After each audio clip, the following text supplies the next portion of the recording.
had my eyes on it from the time, start running, going downfield, and you're looking back. And I followed it all the way down, and I caught it.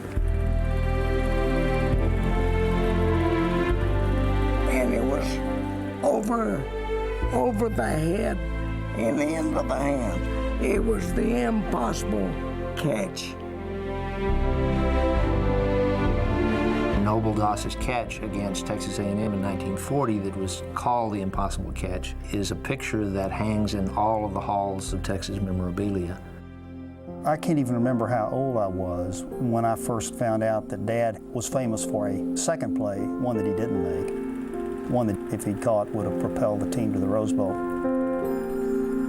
We were the #1 team in the nation for a number of weeks, and undefeated. Just everything you'd need in a good football team. We almost got there, but I didn't make the big play. The great catch that he made against A&M in 1940 is such a part of Texas history. And the play in the Baylor game of 1941 was one play out of 50 or 60 that happened, and that's just the one he remembers. Not a day go by I don't think about that. What it meant to us as a team.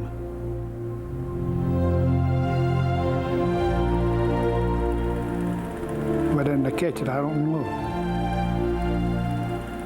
Just missed the ball. I just don't think that he will probably ever get over that time that he let his teammates down. And I've said to him so many times, Noble, people didn't think about you're dropping that pass.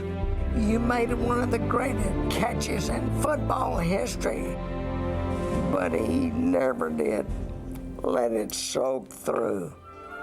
That cost us a national championship. No question about that. And that's what hurts so bad, I think the time that he carried the team on his back to a victory with an impossible catch, it didn't mean anything to him. It was just a win for the team. But I think the drop was his drop that cost his team a trip to the Rose Bowl. He agonizes over the fact that he dropped the pass. We've tried to talk him out of it, but he won't buy it. It was just an opportunity that he had once in a lifetime,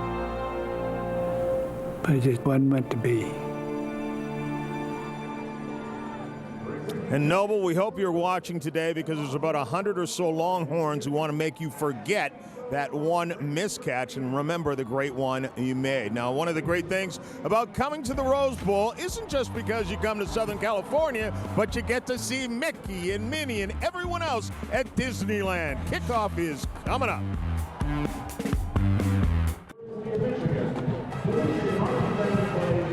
Former Michigan coach Bo Schembechler on hand to cheer on his Wolverines. When you talk about the great names in college football, few are bigger than Schembechler, Darrell Royal, rather, of Texas, and our very own Keith Jackson.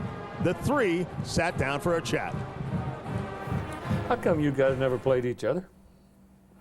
Geez, I don't know. Let's put it this way, I had enough problems. I'm not going down there to hunt up Darrell. Oh, man, Tufts don't look up Tufts. If you're going to get in a scrap, don't get in a scrap with a tough guy. Yeah. If you were to walk up in these two locker rooms before you go out and play the game, particularly this game, do you have any feel of what you might say to them? I'd emphasize the fact that we always pride ourselves in being one of the great football schools in the nation, and now we have a chance to play one that's equally as great. Never played them before. We're going to make history out here. And so this game is going to be vitally important because we don't know if we will ever play again. You really don't know. So we got to make it We got to make the best of it. We're going to have 11 fights in every game. We got to win 6 of them. If we win 6 of them, if we have 6 of our 11 play better every down than the guy that's playing his equal position, we'll win the ball game. The biggest win? The biggest win for each of you. What was your biggest win? 1969, no question about it. Yeah. It was Woody's best team. He had just gone through 2 years undefeated coming into the last game, and we got him in Ann Arbor and beat him. The biggest game of my career is when Bo beat Ohio State. Yeah, I forgot about that. Yeah, but that vaulted us into #1. We'd have never finished. Bo, I've always said that we didn't win the national championship. Michigan did when they beat Ohio State. But the interesting thing, when we came to the Rose Bowl and I had the heart attack here, and I'm sitting in I'm in the hospital here, and Darrell had won the national championship. He'd done everything, and so everybody would think that he would be the coach of the year. They elected me coach of the year. I'm sure it was a sympathy vote. And Darrell was down there with a national championship. Well, that's a conversation that could have gone on for a month with those two guys, Bo Schembechler and Darrell Royal. Now, the Michigan Band. Jamie L. Nix directing our national anthem.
B-2 from Whiteman Air Force Base, Missouri, passing over the Rose Bowl.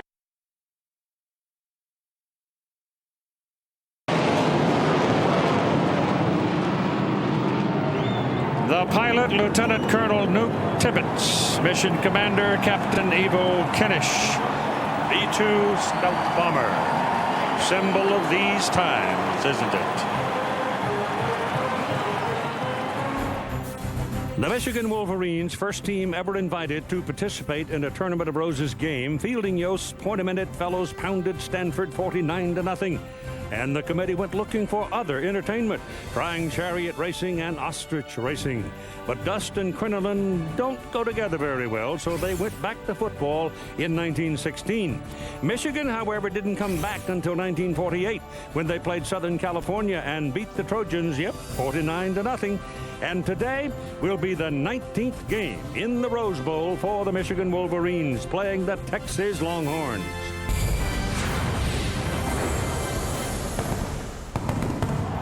And the matchup in this 91st Rose Bowl game presented by Citi is a first. The first time Texas has ever played here. The first meeting ever between Texas and the Michigan Wolverines. Two universities and college football programs that have been cornerstones in the game. In all-time wins, Michigan leads. Texas tied at third with Nebraska. School-colored shirts are the dark blue. Right now, here's the pall of smoke, and here come the Texas Longhorns into the Rose Bowl for the very first time in 112 years of college football. The Longhorns 10-1, runners-up in the Big 12 Conference. Coach Mac Brown, 7th year at UT, 69-19, and he just agreed to a 10-year contract for $25 million. And here is Todd Harris with the coach. All right, Happy New Year to you, Keith and Dan, and Coach, Happy New Year to you. I know this game has meant a lot to you growing up watching it. What does it mean to you and the Longhorns to be here now? Todd, it's great to get here, but when you're at Michigan or Texas, you need to win the game. So it's a fun day. Happy New Year, everybody. What a great game. Good luck to you. Hook 'em horn. Thanks, Todd. And here are the Michigan Wolverines, co-champions of the Big Ten Conference, 9-2. Their 19th Rose Bowl game. Coach Lloyd Carr has been to 15 of those games, 3 as the head coach of the Wolverines, the others as a member of the Michigan coaching staff. Now here is Todd with Coach Lloyd Carr.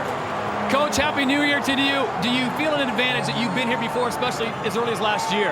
Well, I think any time you've been somewhere before, it helps, but I think it all comes down to how we play today. Happy New Year to you, Todd. Congratulations to you. Go Blue. Thank you. Keith, up to you. All right, we're all set for the 91st playing of the Rose Bowl game presented by Citi. Coming up after this. Now, here are the FedEx Air stats for today's matchup. And here are the FedEx Ground stats.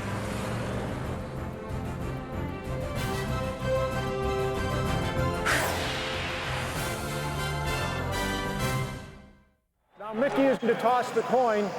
Referee Dennis Hennigan ready for the flip of the coin. And Texas on the other. Mickey will toss the coin, let it fall to the ground, and whichever team comes up, they will win the toss. Okay, Mickey?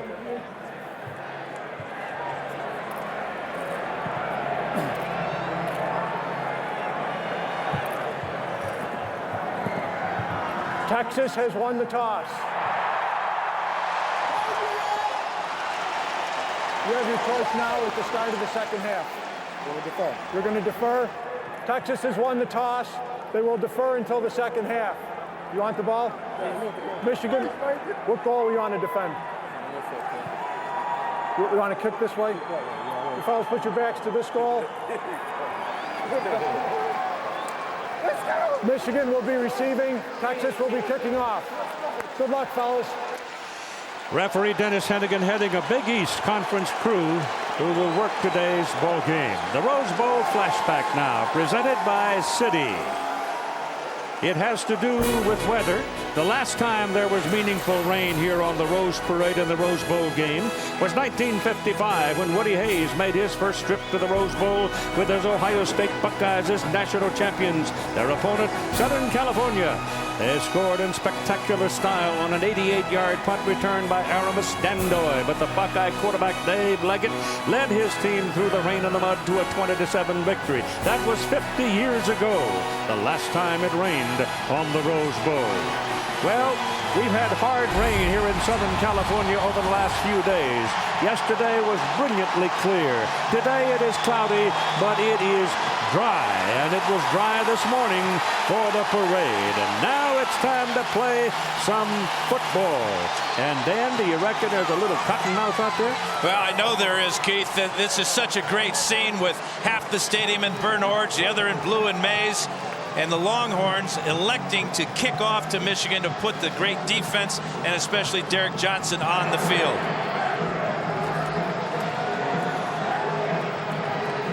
The Michigan Wolverines will get the football first as the white-shirted Texas Longhorns will kick off. It'll be Richmond McGee, a junior out of Garland, kicking. Receiving for Michigan, Steve Breston, number 15. Grant Mason, number 13. Breston is a wide receiver, and he is a flyer. So here we go with Rose Bowl number 91. An historic moment. The first game ever between Michigan and Texas. Breston breaking to the outside, and they track him down from behind. And I'll tell you what, that's a tight end that can run that made that tackle on him. Number 88 got a hold of him and pulled him down by the shirt tail. Otherwise, Breston would score. Stevie Stigall making the tackle. But it is a big return. And the Michigan Wolverines start with very good field position from their own 48-yard line. 45-yard return for The Stephen quarterback Preston. profile on the Michigan quarterback Chad Henne, the first true freshman ever to start as quarterback in a Rose Bowl game. He's 6'2", 217 pounds, out of Wyomissing, Pennsylvania. And the game is on. The first carry of the ball game is another true freshman, Mike Hart, as we look at the backs and receivers in the starting lineup for Michigan. Mike Hart, 18 years of age, ran for 1,311 yards this season. Wide receiver Braylon Edwards, a premier performer, 87 catches, 1,221 yards and 12 touchdowns. The offensive line, a bunch of big guys led by the center, David Boss, 5 300-pounders in that offensive line. And David Boss shared the Remington Award for centers this season. On 2nd down and 8, the ball is thrown. Caught by Braylon Edwards, but caught in traffic. He is not able to move up the field. He is taken down right on the Texas 45-yard line. The Texas Longhorns defensively offer a 5-man set up front, led by 305-pound tackle Rodrigue Wright. He meets all the qualifications as a disruptor. Linebackers, number 11, Derek Johnson. That's the man you got to know where he is on every play. He's worth the price of a ticket. The secondary, it's a big secondary, all 6 feet or better, all around for 200 pounds, and they patrol with vigor, and Michigan is unsettled by something, and they spend the timeout very early in the ball game. Unusual that you would see a timeout called at this juncture.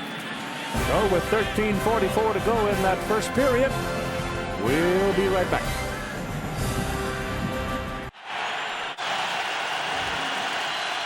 As we come back to the Rose Bowl, it is 3rd down and 3 now, and our only guess, it must have been something to do with personnel for the Michigan Wolverines.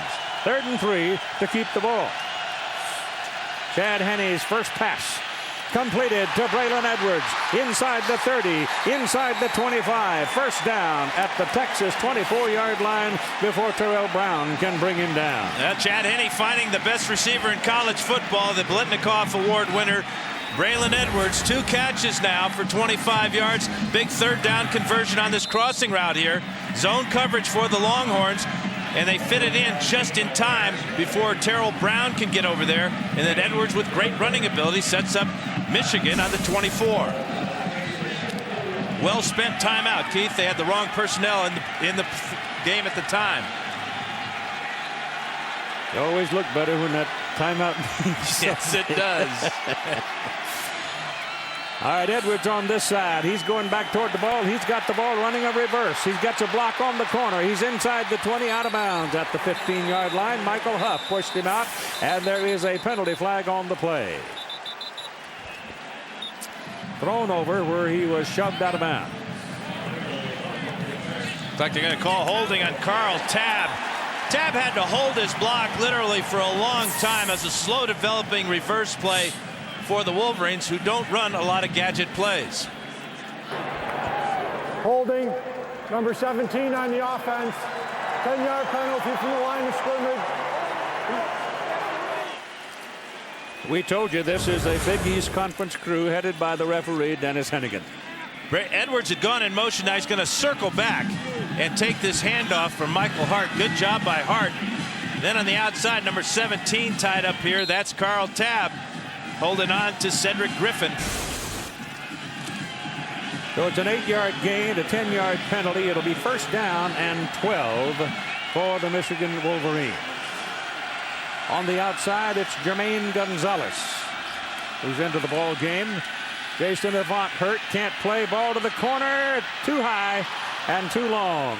He got his hands on it. In fact, I think he caught Steve Breston, but Breston had run out of real estate and could not get control inbound. Henne just a little bit late on the delivery, but it was another fine pass. He is really sharp to start this game.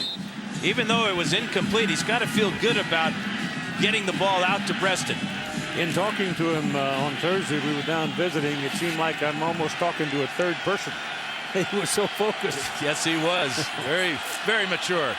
2nd down and 12. Henne throwing. No, giving inside. And the penalty flag follows that play as the running back, Nycart. Nycart at 18 years of age, 5'9", 194, a freshman out of Syracuse. And he has become very much, he and Henny both, part of this football team. Michigan walking back like it's holding against the Wolverines. Could have been, because that I saw one of the officials sort of indicate that as he threw the flag right at the feet of the perpetrator. I'm not so sure it's not holding against Texas. Holding, number 75 on the offense.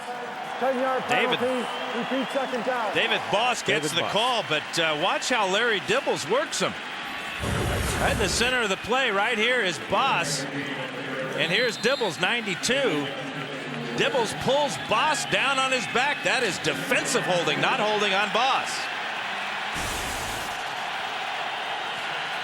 Well, we've had the first bad call of the day. Because that's definitely what it was, and it's an old trick. Yeah, good trick. Came from somewhere back in the 20s, I suspect. Henny back, gets a little heat from the outside, passes away down the middle, and a little bit too high for Braylon Edwards. Braylon gave it all he had. He was running at full speed. He ran into Philip Giger, and Giger's a 205-pound safety, and he couldn't quite reel it in. No, but this ball is on target again. Number 1 is Braylon Edwards. Thrown a little bit high, but Edwards is 6'3", and he normally makes this catch. Giger with the coverage there, but it was going to be late. Ball went right through Edwards' hands. Michigan close to blowing a great opportunity to start this game. It is now 3rd down and 21 after that second penalty. And Henny with a lot of time gets it away, and it is incomplete. And the opportunity is going to get away from him. Now they got the 44-yard kickoff return by Steve Breston, a couple of receptions by Braylon Edwards, and then the holding call against Tabb, the holding call against Boss. 3rd and a mile, and Jermaine Gonzalez cannot make this catch on a ball that's thrown poorly by Chad Henne. Adam Findlay comes into the ball game. He is from Greenwood, Indiana, a senior, and he is a punter. And now Garrett Rivas has surfaced and come onto the field. So Garrett Rivas, who is a sophomore out of Tampa, Florida, at 5'9", 216 pounds, but a bullet of a leg, and the holder is Adam Findlay, the punter. So it'll be a 52-yard field goal try to get on the board for, no, they snap it back, and he pooch kicks it, angles it for the sidelines, and it's not very good. So the second time early in this ball game, we get a little trickery out of the Michigan Wolverines. That was a man-sized field goal try at 52 yards for him, so he pooches it, but he didn't get it downfield very far. It'll be Texas on the 18.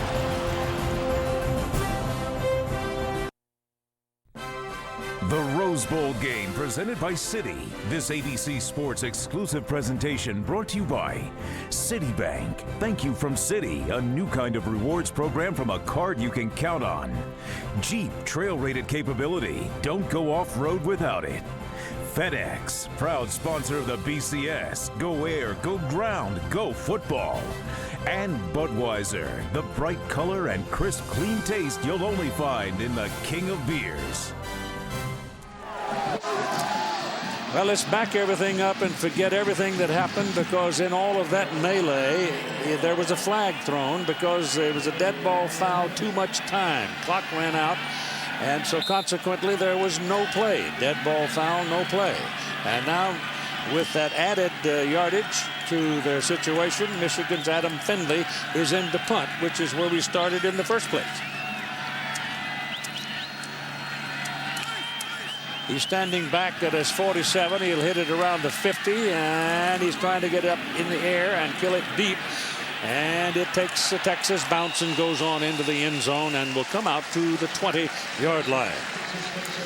So there the Longhorns will have their first possession of it. The quarterback profile on number 10, Vince Young. Big sophomore, 6'5", 225. He can run. Feet as dangerous as his arm, actually. 16-2 as a starter. He comes from Houston.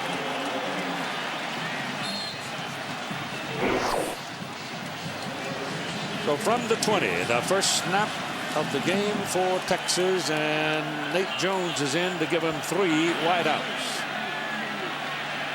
And they go out of the shotgun. They don't throw the ball. They run it with Cedric Benson.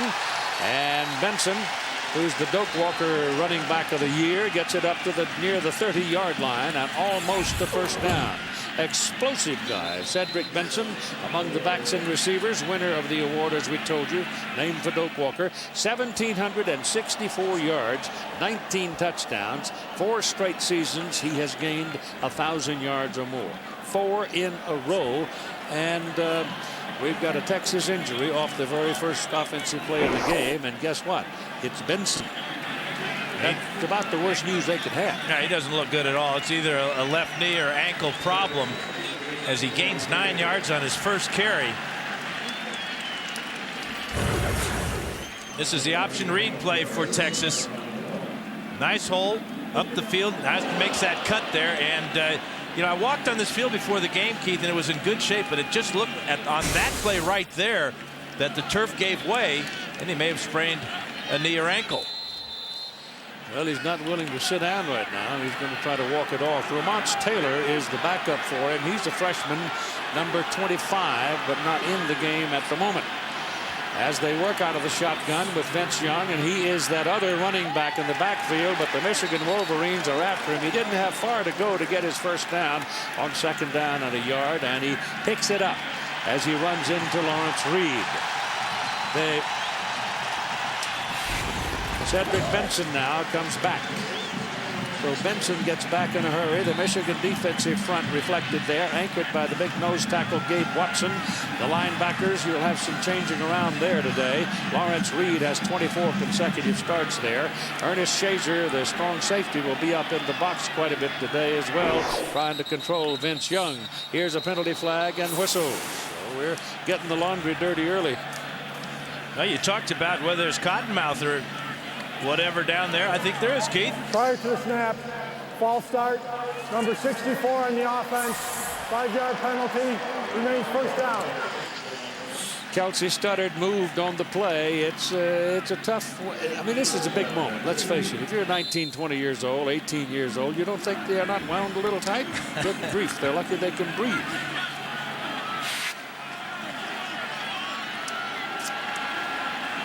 So the penalty makes it first down and 15 for the Longhorns now at their 25-yard line. Still working out of that same formation. 3 wideouts. Young takes it up the middle. And he was stopped, but then had enough strength to pull away and made something out of nothing. Gabe Watson had him originally, and he sort of wiggled away from Gabe, and then Monday came in to help. And because of the unique talents of Vince Young and Cedric Benson, and the fact that the Longhorns use 3 wide receivers so much, the big difference has been for Michigan. You're going to go to a 4-man line with Gabe Watson over the center and 3 linebackers, and they've moved Woodley, Lamar Woodley, and Pierre Woods to defensive ends to get more speed on the field. Staying with that formation, Vince Young back, tackled in the backfield. Terrific play by Lawrence Reed as he shot the gap and found his target. Never get. That's the best way to control a Vince Young, is don't let him get cranked up. And he got him before he could start his motor. Yeah, and keep him in the pocket. Make him run this way and not to the outside. Watch 42, Lawrence Reed pick up his 3rd sack of the season, totally unblocked in a secure tackle. 3rd down and 16 with the ball going back to the 24-yard line. Still with the 3 wide set. Wolverines show blitz again. Here they come, and they flush him out of the pocket, and that's bad news. There's a block on the corner for him, and he turns it upfield, and it's a big run for the big quarterback. Lamar Woodley reaching for him. And Vince Young just showed you why he is a terror for the defense. No question, Keith. Watch McClintock come on the blitz. They do not contain him this time. He breaks the pocket and goes for 24 yards. Good block there by Limas Swede, taking care of Marcus Curry. That got Young the first down. Plus all this running ability. How smooth. Ball on the 48-yard line for the first down. They handed away to Benson, who had hobbled off the field and then out one play and came back, and he doesn't get much there. He's right down about the line of scrimmage. Michigan really has an eye on Benson.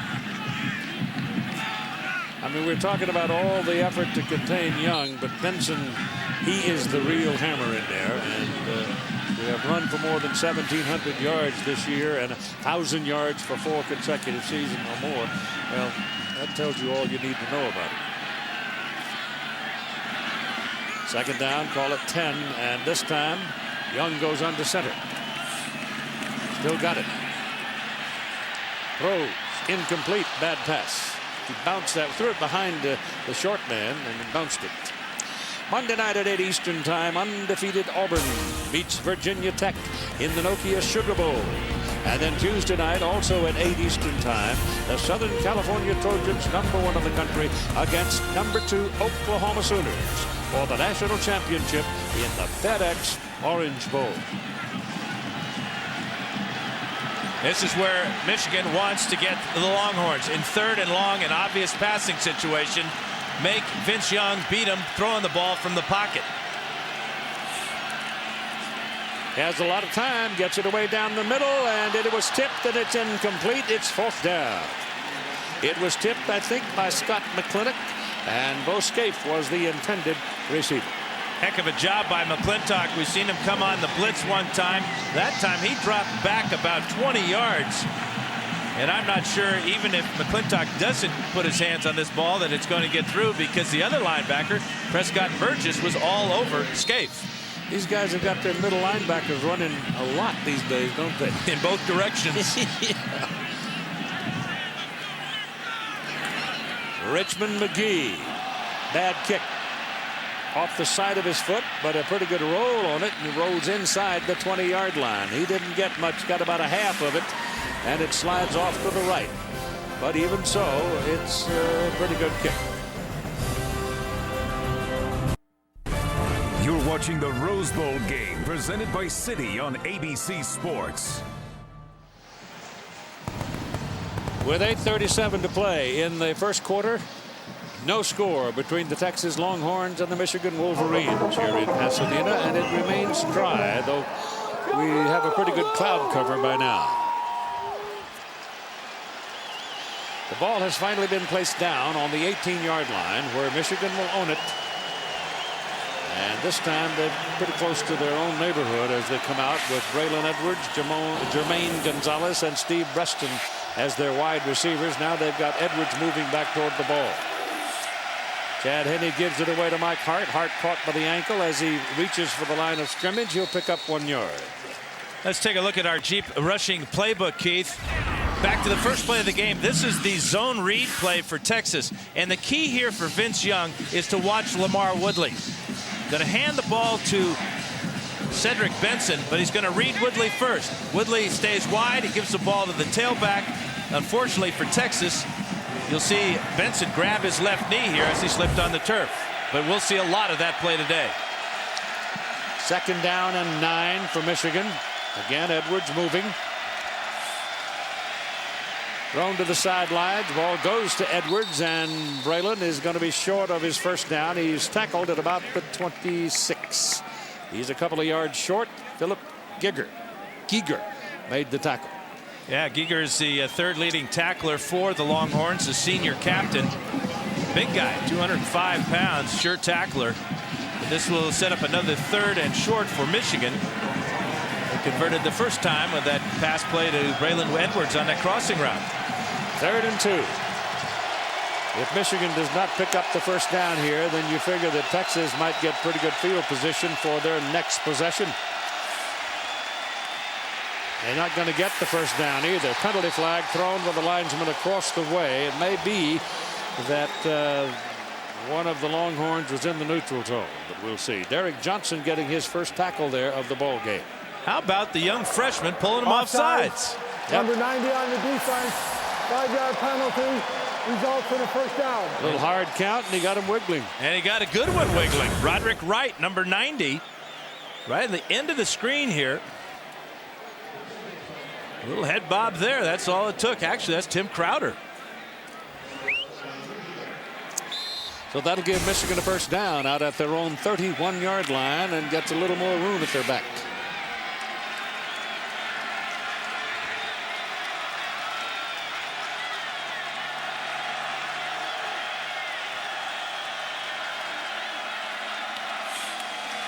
This is Hart. Pretty good blocking on the left side of center. Crowder comes in to make the tackle. Hart is he's short. 5'9". They say it doesn't look it. There are going to be some great collisions with Derek Johnson and Kevin Dudley. Dudley goes for the middle linebacker that time, and Voss comes off on Johnson. Good gain, though. Best run of the day for Michael Hart. Massaquoi and Tyler Ecker double tight end in here now for Michigan. Both can catch the ball. Michigan tight ends have always been able to catch the ball. And he throws, ball batted in the air, and it's incomplete. Hit by one of the linemen as he delivered it. And he had one of those tight ends coming clean up at the top of your picture. But the ball didn't get there. Yeah, Massaquoi, 16 catches on the year, was named All Big Ten. Tyler Ecker at 6'6", another good tight end. You know, Texas has got 2 fine tight ends as well, and David Thomas and Bo Scapes. They can run. Those Texas tight ends can really haul it. It's 3rd down and 3.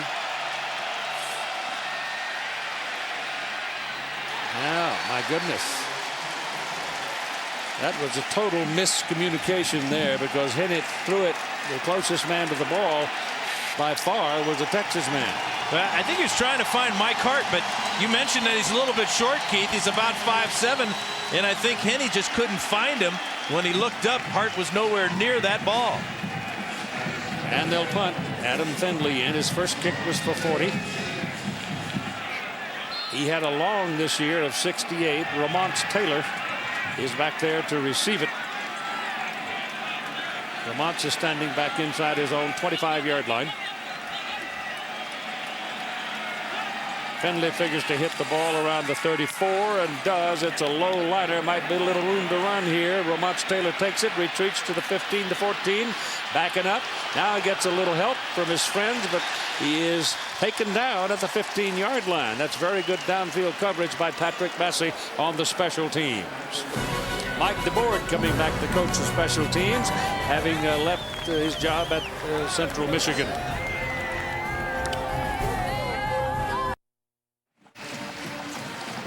Aerial coverage of the Rose Bowl game presented by Citi, being brought to you by Tostitos. Speaking of Tostitos, the Fiesta Bowl goes tonight with Utah breaking through.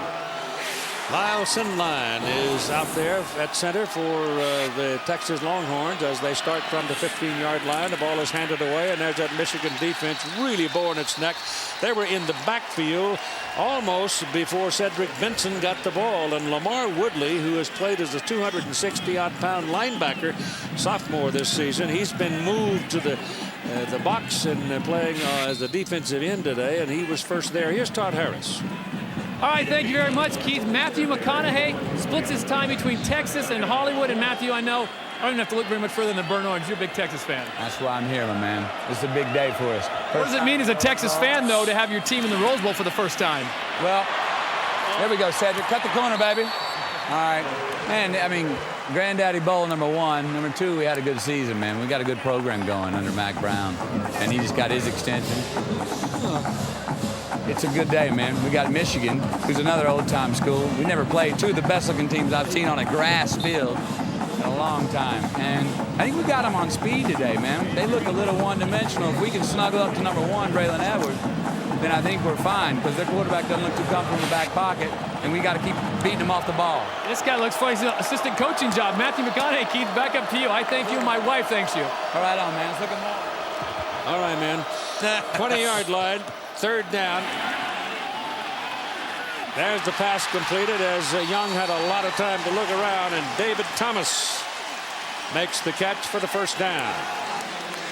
Gets it out to the 31-yard line at 5 minutes to go, roughly in the first quarter, 5:06. And you know what, man? That's some of that Texas speed you were talking about, man. They're right there. You know, he got the corner, too. John, I don't think he wants a job as a coach. I think he wants a job up here with Keith. 31-yard line. First down for the Longhorns. And Young goes back under center.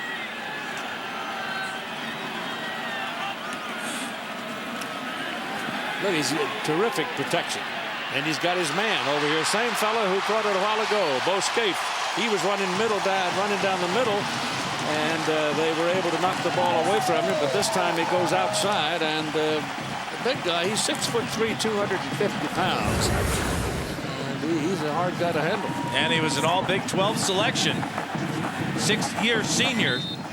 But you know, the thing about Vince Young is he throws the long ball better than he throws the short ball. He's got great touch, and he's getting his tight ends involved, and that's important.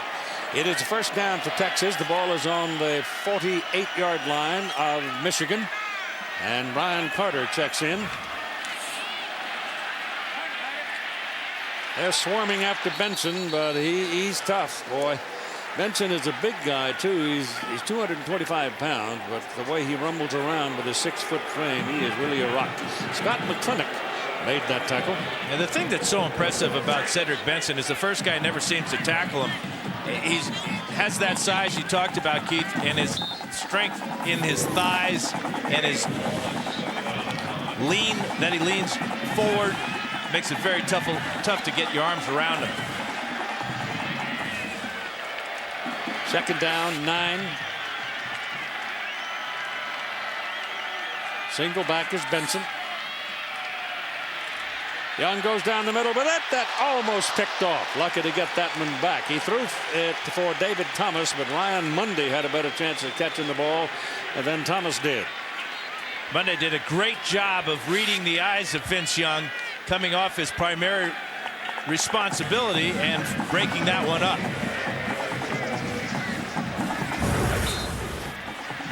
Here's Thomas just running a seam route. You can see how Mundy's just laying in wait there and really should have intercepted this ball. Like he got both hands on it.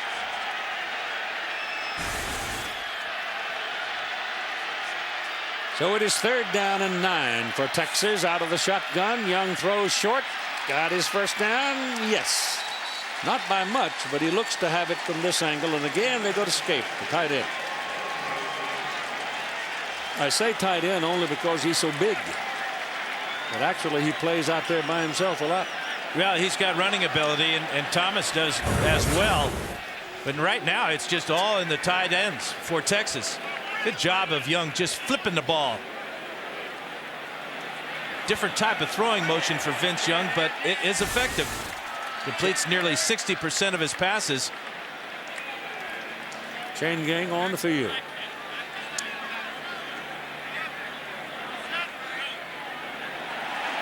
Got it. Eyes are only half bad, man. Good effort by Scaife. You know, he caught the ball. He's about 3 yards short, but he outweighs Prescott Burgess by about 20 pounds and very determined to pick up that first down.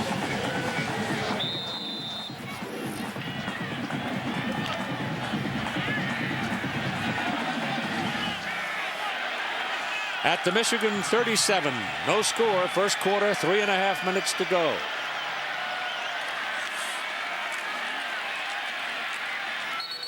He took it away. He put it. It's almost the old Belly series there. He gave the ball to Benson and then took it away from him, kept it himself and edged off to the right side, and they'll give him a yard. Looks like.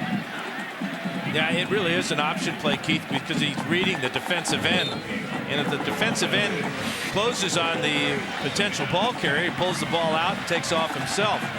But that time it was played perfectly by Michigan. I thought for a minute that Cedric was going to take it anyhow. Well, there's a lot of trust involved in that exchange, you bet. Time call, Texas. 2 minutes and 48 seconds to go in the first quarter. We still have an empty scoreboard here at the 91st Rose Bowl game. Next Saturday, the NBA on ABC features the Knicks battling the Cavaliers in regional action, or the Nuggets taking on the Spurs. Next Saturday, that's at 1 Eastern, 10 a.m. Pacific on ABC. Pretty ragged play throughout this first quarter, Keith. You know, we talked about these teams are not familiar at all with each other, having never played, and it really shows. It's almost like a couple of heavyweights just feeling each other out. A couple of jabs here. Nobody's really tried the bomb yet. Perhaps it's time now for Texas to get some of their wide receivers involved. Well, their top guy is Tony Jeffrey. He's a 6'1", 175-pound senior out of Houston, and he can run. Runs downhill. Benson's one of those guys that runs downhill, too. He gets into that line of scrimmage and gets leaning on you. Yeah, they're almost like a ski team because Vince Young, he's the slalom king. The way he slides through things. All right, it's second down. Just about 10 yards to go.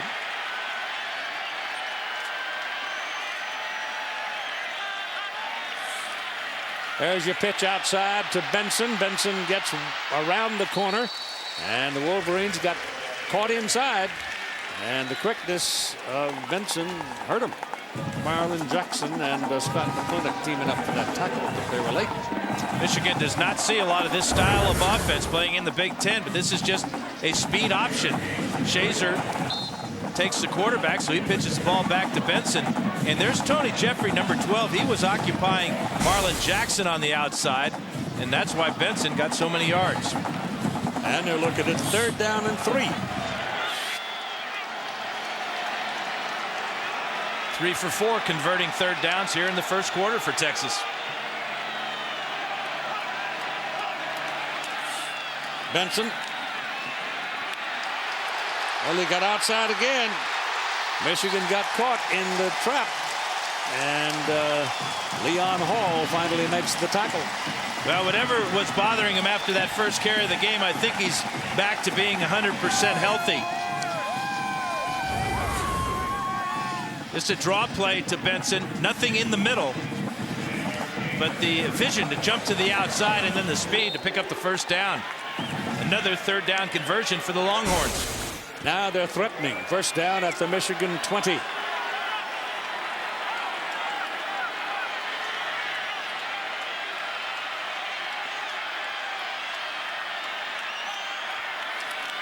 Young shopping.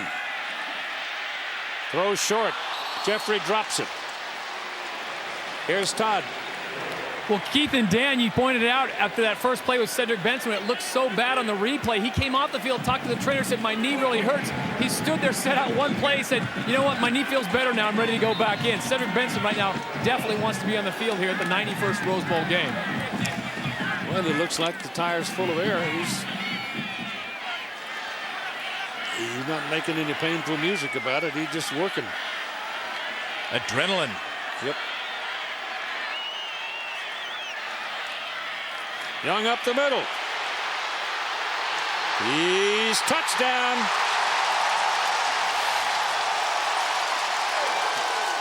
That's where he scares you, right there. And Michigan was spying on him. They had 2 men looking at Vince Young. But they've never seen anybody quite like him. Watch, that's Reed. Here's Shazer. Quarterback draw all the way for Vince Young.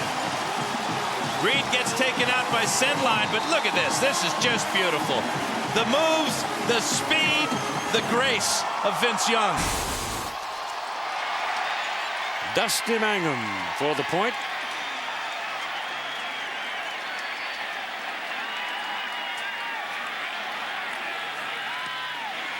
And the senior Adam Mesquite nails it. And as we have 1:41 to play in the first quarter, the Texas Longhorns in the Rose Bowl for the very first time in their 112 years of playing football take the lead over the Michigan Wolverines 7-0. 11th touchdown rushing for Vince Young this year. Totally untouched from 20 yards out. That's remarkable. The coach, Mac Brown, finds it easy to talk about Vince Young. Here's a sample.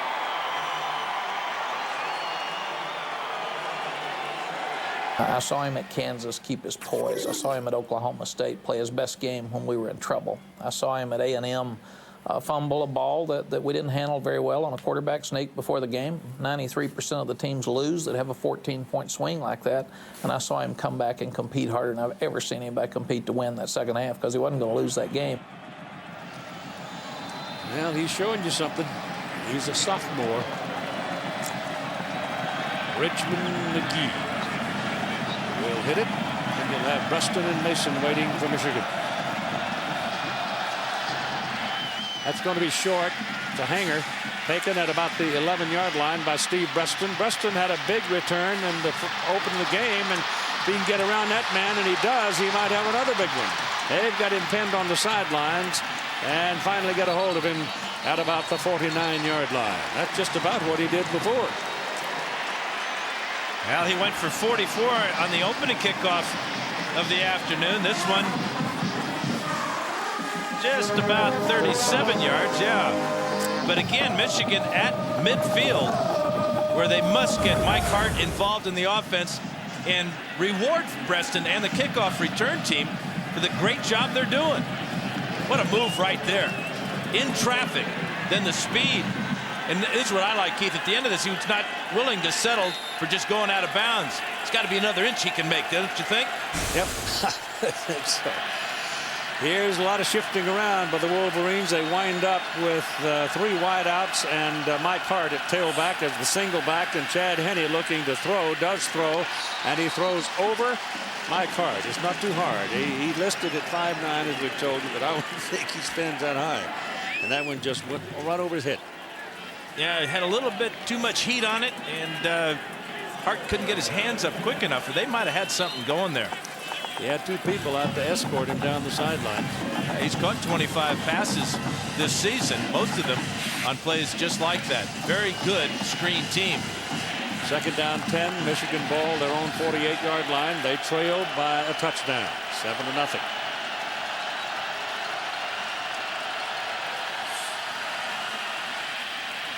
Hart goes over the left side, and he's going to have about 5 yards on the carry before Aaron Harris, linebacker, brings him down.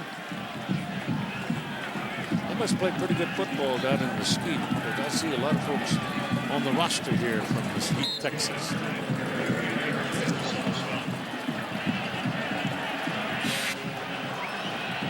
Third down now and 5. Just inside a minute to go in the first period.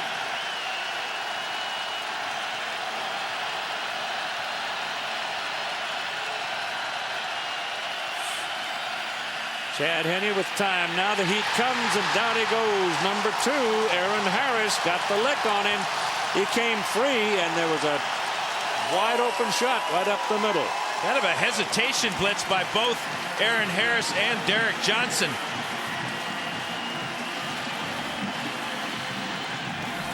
Just the second sack of the season for number 2. There he is. Here's Johnson. Watch as they hesitate just a bit. Check out the blocking and then use their speed to get in on the young quarterback. And Michigan will punt as the loss is all the way back to the 42-yard line. Now we got a whistle.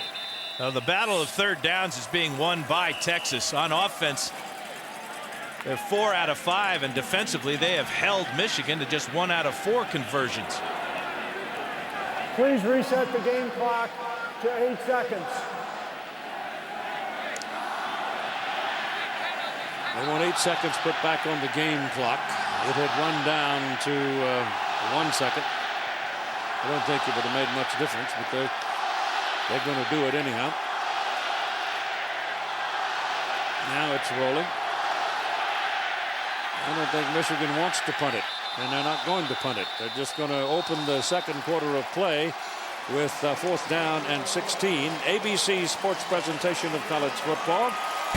We'll return after this message and a word from our ABC stations with Texas leading Michigan 7-0.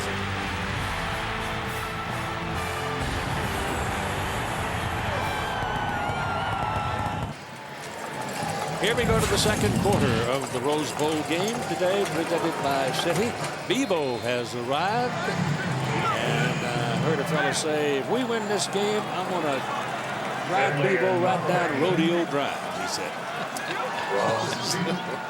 Look out. He might. On 4th down and 16, Michigan will punt it away. Longhorns are jumping around trying to distract Findlay, but he pops it out of there, and it's a beauty. It runs Ross all the way back inside the 10-yard line. Coverage is pretty good downfield, and they're going to take him down inside the 10-yard line. So Texas, with all that fiddling around on that punt return, winds up deep in the bucket. Undefeated Utah against the Big East champs Pittsburgh Tostitos Fiesta Bowl over in Tempe. Bowl Championship Series continuing next right here on ABC Sports. If you got one of those toys in your closet you got for Christmas, one of those high definition things, you might as well pull it out, because this game is available on high definition. It might warm your feet. Here we go. From the 7-yard line. Texas ball. They're going to run it around the corner. Michigan defense flowing very well on the play. And Romance Taylor is taken down after he picks up about a yard. And here's Todd Harris. Well, Keith, after that touchdown by Texas, Lloyd Carr went over specifically to Ernest Shazer and Roy Manning, and he said, contain, contain. He said, on your lineup, you're too narrow, you're in too tight. He wants them wider, and I think Dan made a good point. I don't know if they really understand how fast Vince Young is. He's a big guy, and until you get up next to him, you don't realize how big he is, but the guy can absolutely fly. That time, he said they were in too tight. He wants them wider, more containment. Keith. Well, that's a message that they've had before. They heard that for 3 weeks. Young rolls it out, shopping around, looking for somebody. He's got a protector in front of him named Will Matthews, who's a big old fullback, 245 pounds. Yeah, the Wolverines struggled against Michigan State's Drew Stanton, although they did knock him out of the game with an injury to his shoulder. But against Ohio State, Troy Smith, and his ability to run 145 yards rushing was the difference in that one. They're a yard short of the first down, about a yard and a half, actually. So make it 3rd down and a long one. Will Allen checks in at the guard position for the Longhorns. Will's a big one at 310.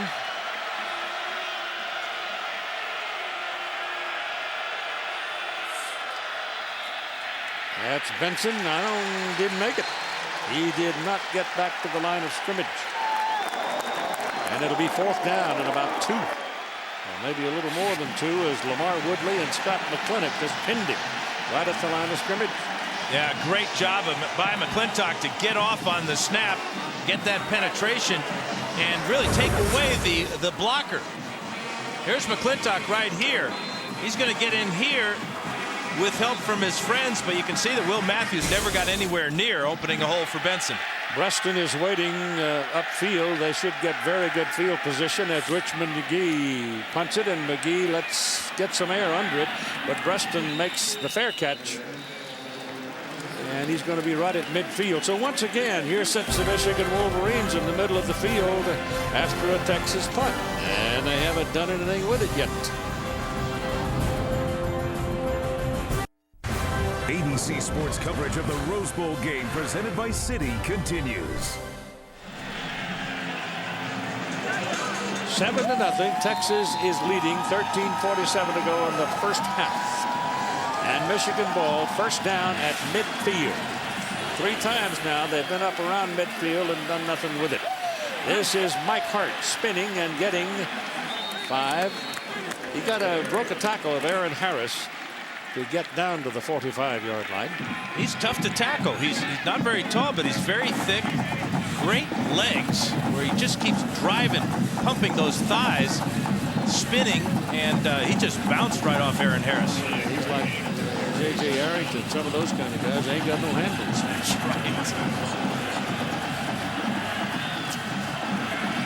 right. 2nd down and 5.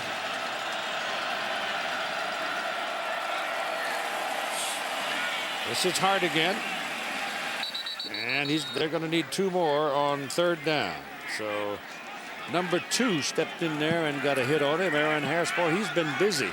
Derek Johnson's name has been called a couple of times, but he has 1 tackle solo. But the the occupation of the offensive people with Johnson is giving Harris some room to work, and he's doing a good job of it. A preoccupation, I guess, is what I should say. Braylon Edwards now is the man going in motion, and every time he's moved, the Texas defenders have been moving. He was sort of angling toward the line of scrimmage, and the ball is given to Hart. He's going to have his first down as he got the ball down near the 39-yard line. Hart gets those hidden yards after contact.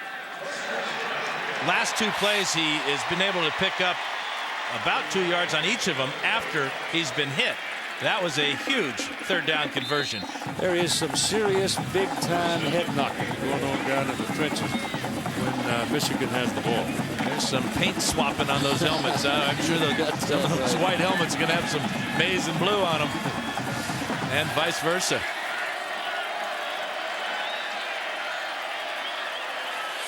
Henny back throwing. Going deep. Edwards is down there, and touchdown.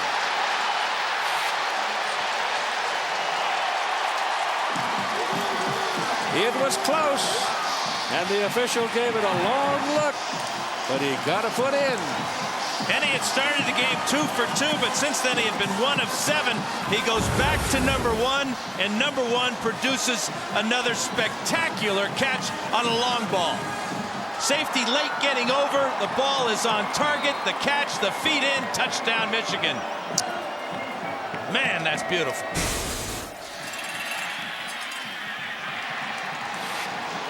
So Braylon, son of Stan Edwards, Michigan man himself, makes another spectacular play. And we're all even at 7-7 with 12:08 to go in the first half. The Rose Bowl game, presented by Citi. This ABC Sports exclusive presentation brought to you by Citibank. Thank you from Citi, a new kind of rewards program from a card you can count on. The next Ford F-150, built Ford tough.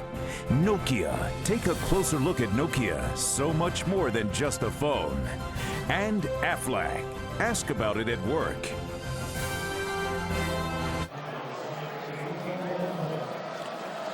Great day in Pasadena. Arroyo Seco, the site of the Rose Bowl Stadium.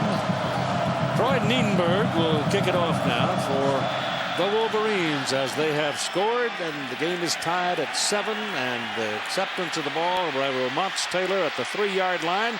Got a little hole in the middle now. He's going to go outside. My goodness, the Wolverines got caught in the middle of the field, and suddenly Romonts Taylor got loose, and Troy Nienberg, the kicker, finally pushed him out of bounds after a big return. Another freshman on display here at the Rose Bowl today. It's going to get up into the wedge. He's going to run into his own man. Probably that's the best thing that could happen to him right there as he bounces back and then to the outside and shows off that blazing speed. Offensive coordinator Greg Davis told me he wants to get Taylor the ball 6 to 7 times today to take advantage of that rare speed. First down, the ball is at the 42-yard line. And it's handed off to Cedric Benson. Benson working around the left side is shirt-tailed by Lamar Woodley as he picks up about 3 yards. Now time for the Aflac trivia question. Who are the only 2 freshmen to be named the Rose Bowl player of the game? 2 times that's happened.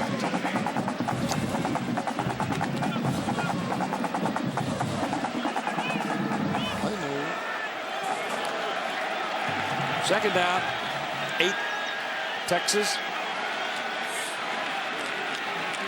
Young keeping. Gets to the 48. And Rondell Biggs gets a tackle for Michigan. It'll be third down. About 4. And although it was a gain for Texas, that's where Michigan wants Vince Young to run. They want to hit him as many times as possible. He has had some fumble problems this year, but you cannot let him get outside and show off all those moves. Now he's going to go on to center on 3rd and 4.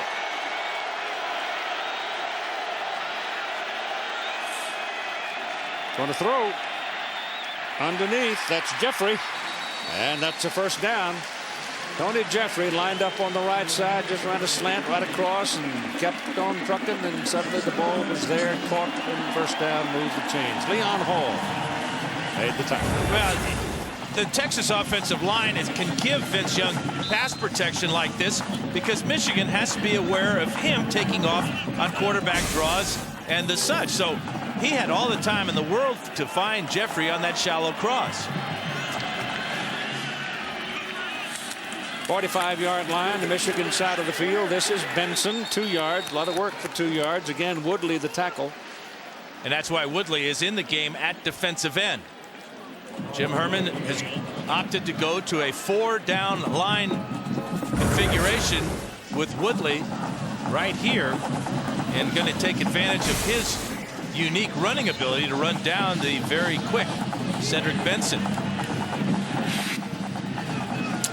Ball is just inside the 43. Now on the Michigan side of the field, 7-7 game, 9:40 to play first half. Clouds getting a little heavier and the sky a little darker and the lights are on. Young throws, ball caught to the outside again, and a sharp tackle on Tony Jeffrey by Marlon Jackson. Marlon really nailed him. Well, he's a great open field tackler. He's pretty good at just about everything he does. Played safety for the Wolverines last year, now back at corner where he makes All-American. And this is why. He only has 1 interception on the season, but in the open field, perfect technique. Waiting for Jeffrey to make the final move before he closes in and crushes him. Ball is on the 39-yard line. It is 3rd down and 4. Texas has been very good on 3rd down so far today. And it's because of Vince Young. And the ball again thrown short, rolling catch, good by Nate Jones, moved the chains. Yeah, I talked to Vince Young, and a lot of coaches have tried to change his throwing motion, and all it did was mess him up. He completes passes at about 60% of the time. He's really in a rhythm now because he is throwing the short ball as well as he throws the long ball. Real dart thrower, really flips the ball out there. Mack Brown. 10-1 is a familiar number in his tenure at Texas.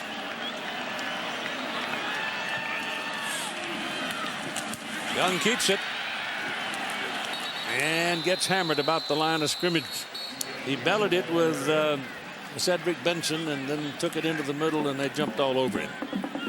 The Wolverines got both things accomplished on that play. They took care of Benson, forced Young to carry the ball, and then there was about 6 Wolverines there for Young. Led by that big guy, Gabe Watson. Old Gabe, 330.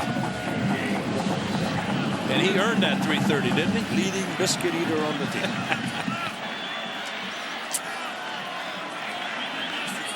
Funny, he's a sunny guy. He was fun to talk to. Young gives it to Benson. Oh, just that little bit of movement. Just that little bit of movement. Got a little delay in the pursuit by the Wolverines. Leon Hall finally got to him, but he's going to have about 6-7 yards on that play.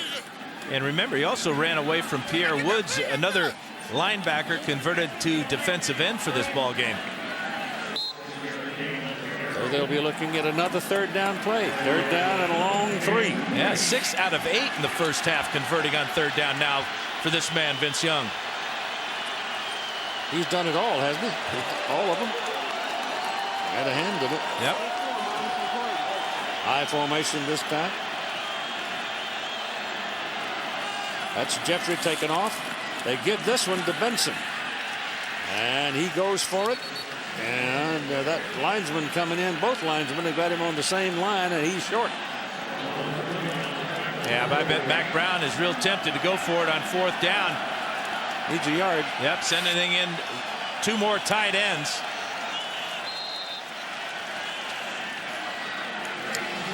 With 6.5 minutes roughly to go in the first half. Walk away from 3.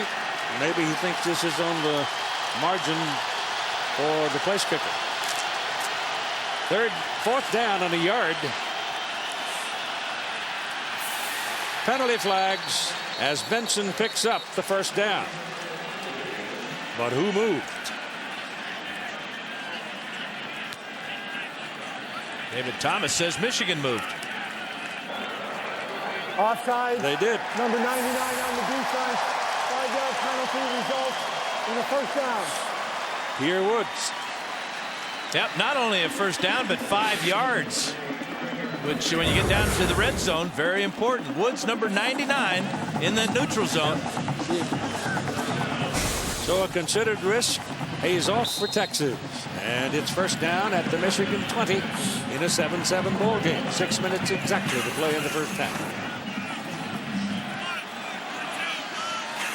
See the center, Jason Glenn, calling the blocking for the offensive line. Young keeps it, throws it short. That little play just worked and worked and worked all day long. Ball goes to the big old fullback, Will Matthews. And Matthews is down to the 12 before Monday can get a handle on him. Yeah, tough assignment here for Scott McClintock. He has got Matthews in man-to-man coverage. Here he is here. He's going to react to the fake and then get back. By the time he gets back,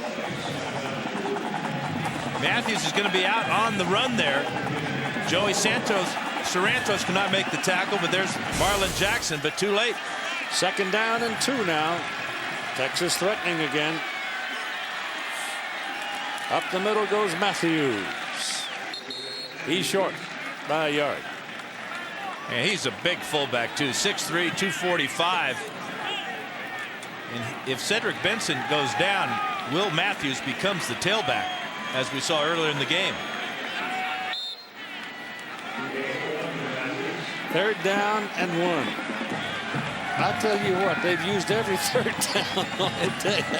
Yeah, and then, they're taking time off the clock, keeping Michigan off the field. This is an impressive drive after that great catch by Braylon Edwards to tie the score.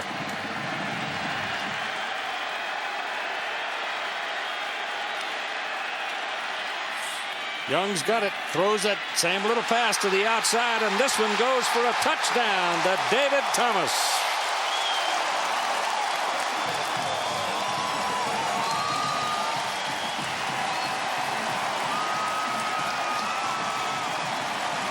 Well, you have to respect the initial fake to Cedric Benson right here, as Michigan does. But Thomas slips out into the secondary, and it's a walk-in for Texas. 5th touchdown of the year for David Thomas. That leads the Longhorn receivers.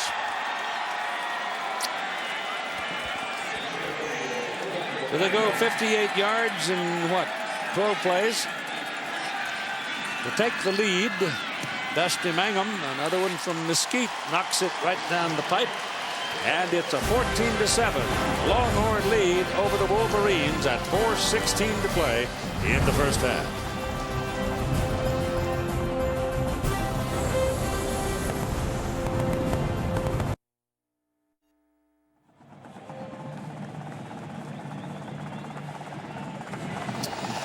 Texas will now kick off to the Michigan Wolverines at 4:16 to go in the first half. Texas leading 14-7, and Michigan needs to reply at this point.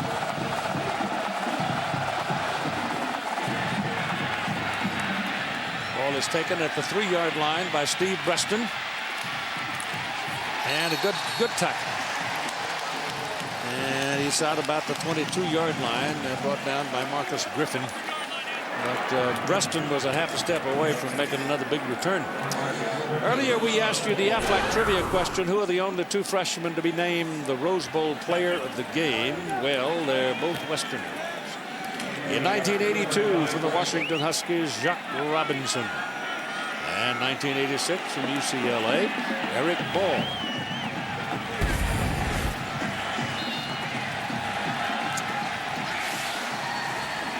Check out this formation here, Keith. 4 of them over there. Now they're set it up. It was a little bit late. Still got something out of it, but it was just a second or half a second late because the Texas defenders were able to get back there and get a piece of it. And let's spend a moment now with John Saunders. alongside of Greg James and Aaron Taylor. You said to me before the game, it's about the game breakers out there, and they haven't disappointed. No, they haven't. There are two big game breakers right now that I've seen at Texas. There's one over at Michigan and Braylon Edwards. We'll show you what they're trying to do. You can see some good plays in the second half, but this is great to be down there. What's up with the cheerleaders, baby? You just attract the ladies. John, thank you. Mike Hart still hasn't been able to pop anything loose. Michael Griffin on that tackle. Yeah, Hart 9 carries, just 29 yards here in the first half. Marcus Griffith made a good tackle on the kickoff. That time it was Michael Griffin with a solid tackle.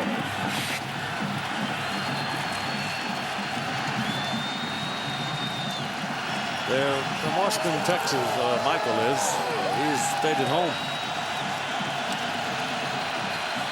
Third down and a long one.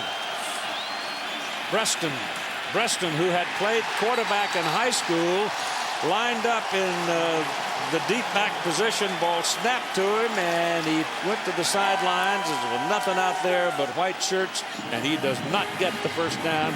Brian Robinson looked to be the first man who got there. Now Preston is very fast, but so is Greg Robinson's defense. At the tailback position, running short side of the field. Michael Hart a little bit late on his block, and just too many white shirts for Stephen Preston. And he'll have to punt. Adam Findlay is standing inside his 20 and waiting for it for the Texas Longhorns is Ramont Taylor, who's the speed burner, the tailback. Yeah, the kick's out of there. It's a pretty good spin on it, but it's low, and it gives him he fumbled it. Ball knocked. He's knocked off the ball, and now the scramble's on. Michigan's got it. Now that's why a lot of coaches are reluctant to put freshmen in the ball games. We've seen a number of them today and playing very well, but Ramont Taylor on that tail-dragging punt with a lot of spin on it. The ball spun right out of his hands. Had to move a long way to go get it. His eyes come off it. He drops it, and the maize and blue pounces on it. Anton Campbell. Mr. Kelly Hayes right on that one. Yeah, Anton Campbell, one of the special team stars for Mike DeBoer, with a huge recovery. Ball is just inside the 34 of Texas with 2:36 to go in the first half. Henny back. Throws, and it is caught, and there's a loss on the play of a yard. He went to Massacor, the tight end, but he had a traveling companion, and he was taken down by Eric Hall for a loss. You know, Texas in their secondary, Keith, they play so deep. They do not come up and press the wide receivers very often, and after Edwards burned Giger on the touchdown reception, they're playing even deeper and favoring Edwards' side of the field. Every time Braylon's moved, there's been a Longhorn go with it. That's why they miss Avant. And his pass is in the air to the end zone. Long gone. No chance. Edwards was cut off, went back into the middle of the field. Wound up. He looked like he was going for the left corner, then cut back toward the post, and by then the ball was away. Yeah, it had to get away, Keith, because there was a lot of pressure on Chad Henne. And there were also, at the end of that play, 2 Longhorns around Edwards. There's the hit. Again, it's middle linebacker Aaron Harris who has a sack in the ball game. That's why that ball was incomplete. They're making an effort to make sure that Chad Henne's britches are dirty by halftime. We've got a timeout. We've got 1 minute and 48 seconds to go in the first half. 14-7 Horns. You're watching the Rose Bowl game presented by City on ABC Sports. On 3rd down 11 now, the Wolverines come up with Chad Henne going under the center. 3rd and long. Edwards going back toward the ball. Henne back to throw it. Pressure coming from the backside. Throws a bullet down the middle, and it's caught by Steve Breaston inside the 20-yard line. First down, Wolverines. First catch of the game for Breaston. We've seen him returning kickoffs. This was a heck of a grab for a guy with a bad left hand. A bullet from Henne over the middle. This ball is not in the air very long, and it just sticks on that back shoulder of Preston. Huge play for the Wolverines. 19-yard line, first down.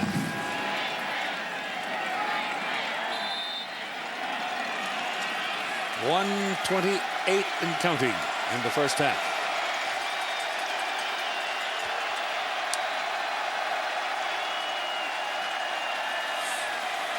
And he's throwing.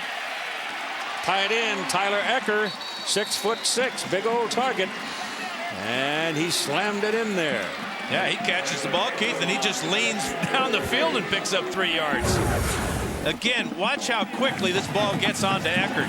He reads the zone defense, catches the ball, takes the lick, and picks up about 9. Second down and 1.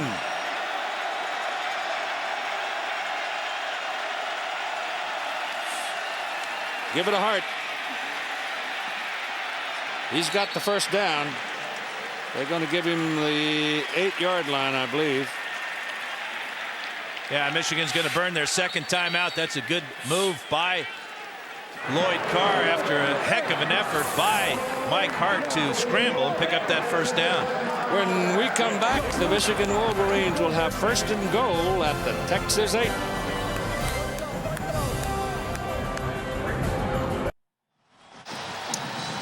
Well, the Michigan Wolverines are in the catbird seat right now, but they've only got 41 seconds to fiddle with. So let's see what happens.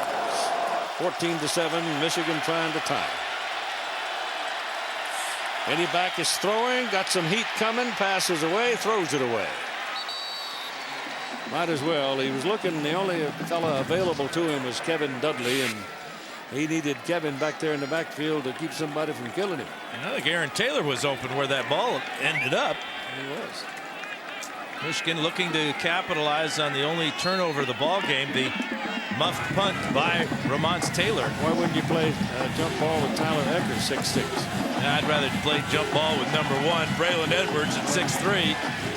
He's drawing a crowd. Yeah, but that's okay. He's used to drawing a crowd. He's good. All right, he's over there on the right-hand side. Let's see what they do to him. At least 2 men on him. And he throws it. Oh, almost. And almost intercepted after it bounced off. Jermaine Gonzalez had it on his hands, and Cedric Griffin walloped him. You know, you're told as a quarterback, never throw late over the middle. And Chad Henne did that and almost got a touchdown out of it. Should have got a touchdown out of it. Real good patience by Henne to find number 18. That ball's got to be caught. Oh, you betcha. Great hit, though, to knock the ball out. Cedric Griffin right in the ribs. That'll make those fingers open up. Yeah, Jermaine will remember that one in the morning, I suspect. All right, it's third down and goal and 26 seconds to play. And he's throwing again. Better hurry, gets it off into the end zone. Edwards. Somehow, somebody let him go, and he was there. When he's that loose, forget it. Play the fight song. How good is Chad Henne? How cool is Chad Henne? 2 great throws in a row. And watch Edwards head for the back of the end zone. Defensive backs are told not to go that deep because the ball can be thrown and completed in front of them. There's your jump ball, Keith. There's your touchdown, Michigan. And they're going for the tie now with only 20 seconds remaining in the first half of play. Got it. So Garrett Rivas, the sophomore from Tampa, has the ball game at 14. Well, Chad Henne with his second touchdown of the day, stepping up, finding number 1 in the back of the end zone. But you can see that only Aaron Ross is as deep as Braylon Edwards. And Edwards now has 2 touchdowns in the first half. Came into the game not having caught a touchdown pass in a bowl game. Braylon won the Biletnikoff Award as the top receiver in the country, and now you see why. 38 career receiving touchdowns. That's a new Big Ten record, a new Michigan record. He surpasses the great Anthony Carter, the original #1.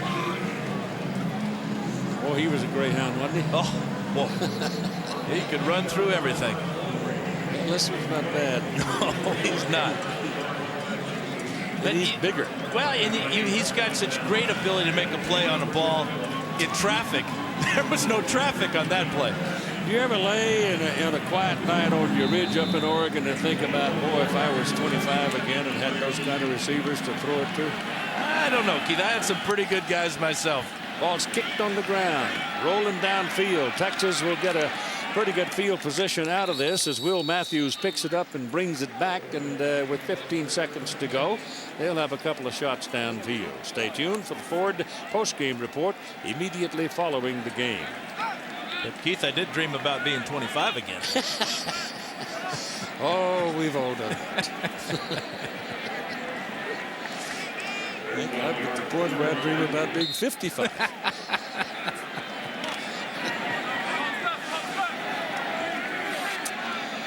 So here we go. First down. Texas ball. Their own 34. 15 seconds.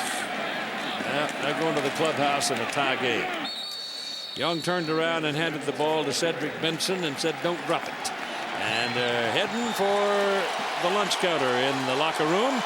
And we are at a 14-14 tie. Some pretty good stuff going on here, huh? I love it. Big time players making big time plays.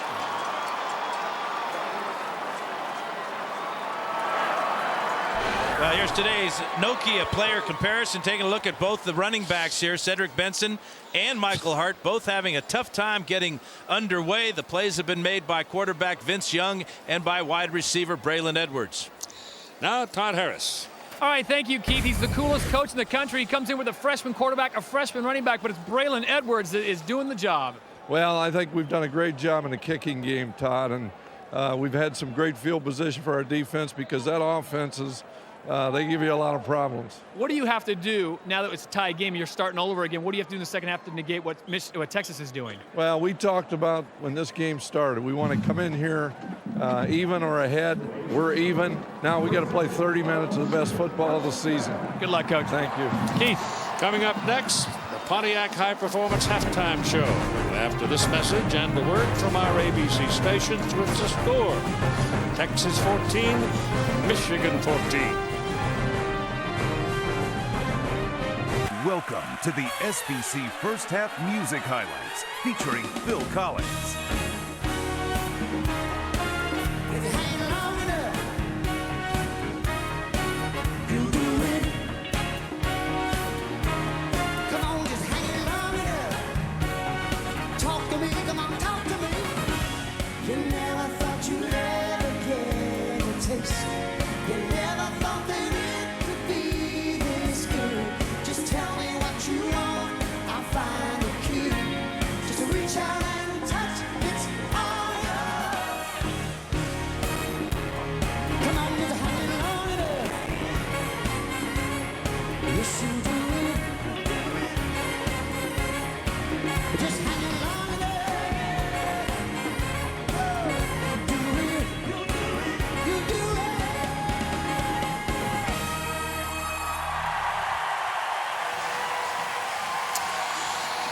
The teams have returned, and we're getting close to the second half in a 14-14 ball game. And here's Dan. Here are the Home Depot coaching adjustments. For Texas, Cedric Benson is only averaging 3.5 yards a carry. Defensively, Braylon Edwards is killing them. Michigan, they've got to get Mike Hart going, just 32 yards and 10 carries. And defensively, they're allowing Texas to convert 70% of the time on third downs.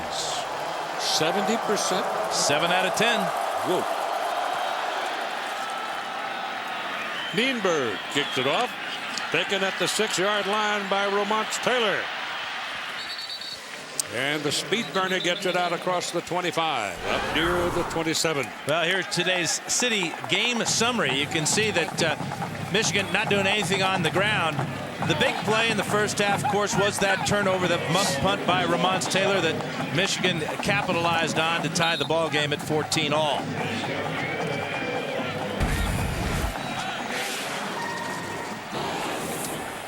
They start out with the same formation, 3 wide. Shotgun for the quarterback, Vince Young. And again, he has time to throw it, and he missed him. He missed the receiver, Jeffrey, coming open down the middle of the field.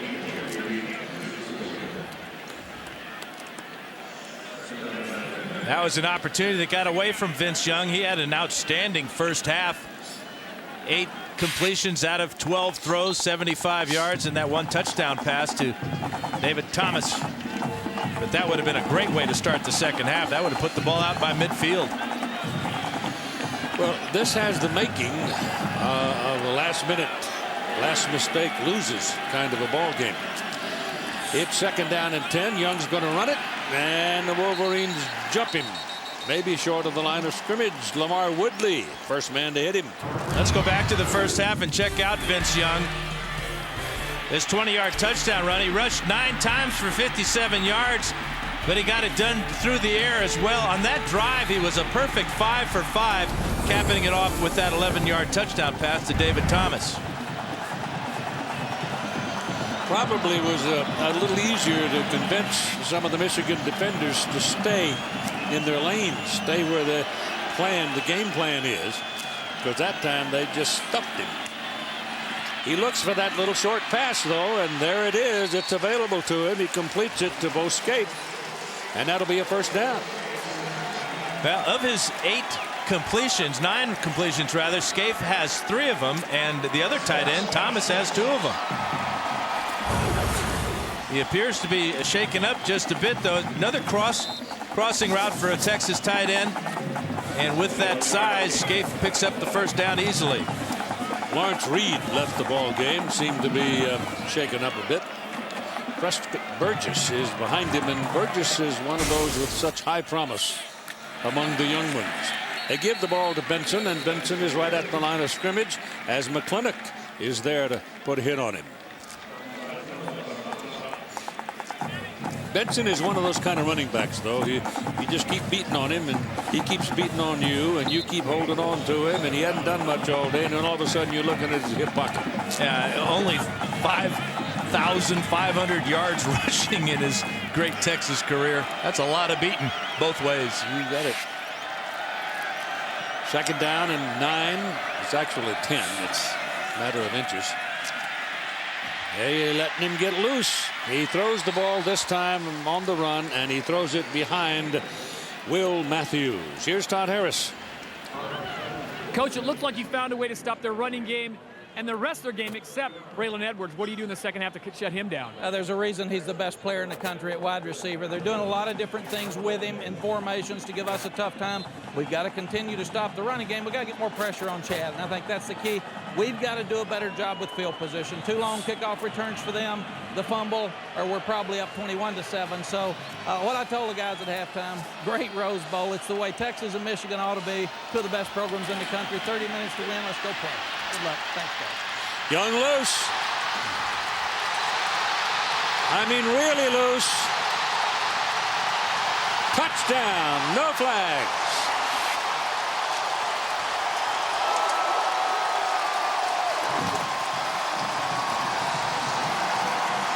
That 20-yarder he had in the first quarter was pretty nice.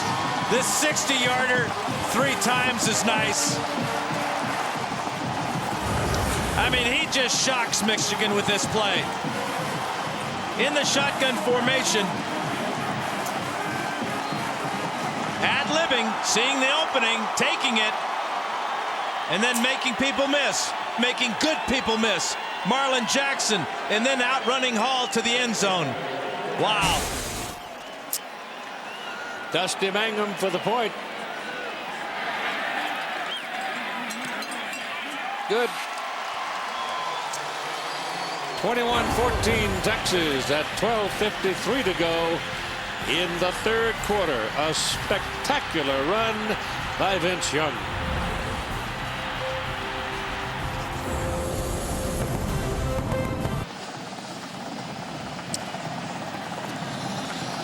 Vince Young, I can see some young football player looking at his daddy and saying, "Daddy, is he from our planet?" He's really something. You know, that 70% we were talking about, well, they converted 2 3rd and longs on that drive. At the 7-yard line, Breaston. And Steve's got a hold. Another big return for Steve Breaston. And another Michigan drive will start right at midfield. 4th time in this ball game for Michigan.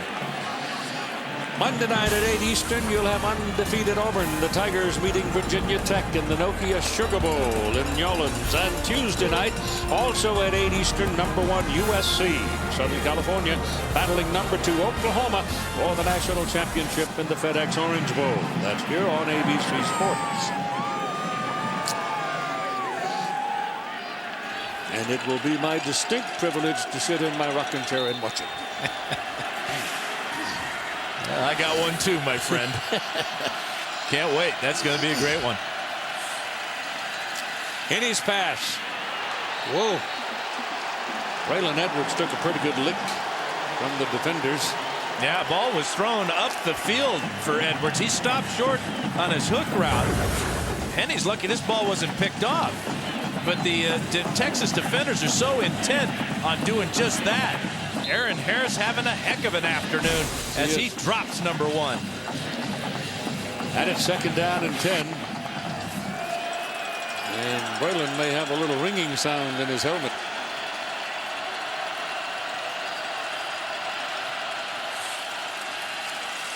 He gets the call again and can't come up with the ball. The ball was thrown low. But guess who was all over him? 2 on 1. And it's just one guy with the #2. Aaron Harris with another play. Ball again not on target from Chad Henne to Braylon Edwards. Braylon's talking to himself. Look at this effort by Harris to come from the middle of the field to break up that play. The ball resting right at the midfield stripe.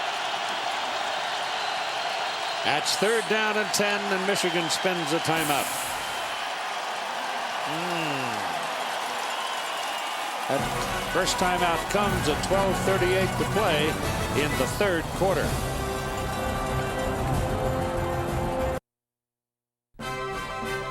The Rose Bowl game presented by Citi. This ABC Sports exclusive presentation brought to you by Citi. Credit card and financial tools to help you live richly. Dodge. You can take life as it comes, or you can grab life by the horns. Taco Bell. Think outside the bun. And Allstate. Are you in good hands?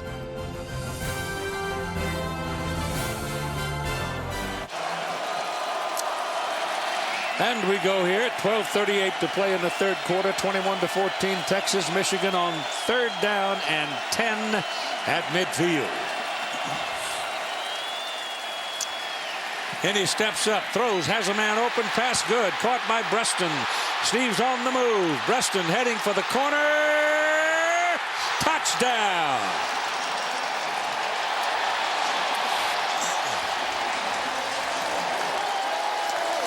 Well, Steve Breaston is an exciting football player, and he finally got a chance. And another well-used timeout, huh, Keith, on 3rd down. Boy, they're drawing up some good plays in the dirt over there. All this speed by Steve Breaston. Just his 3rd touchdown of the year. He's been battling injury, but he is at 100%, and all that speed right to the corner of the end zone. To tie. It's good. Garrett Rivas. And we're even at 21 at 12:23 to play in the 3rd quarter. And watch this run by Breaston. Watch him just stretch it out and get it inside the boundary.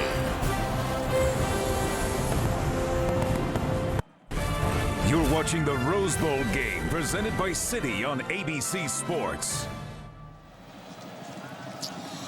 21-21 tie. Oh, we might be here a while. Fine with me. Michigan kicking off now. Nienberg. Troy hits it. Out of air under it. Received at the 5-yard line by Romance Taylor. And he comes bolting out to the 25. 26 they'll give him. You know how important that kickoff return by Steve Breaston was. That put Michigan great field position. Then on 3rd and 10, they get the touchdown out of Preston. That's the first touchdown allowed by Texas in the 3rd quarter all season. And only given up a field goal until that great play.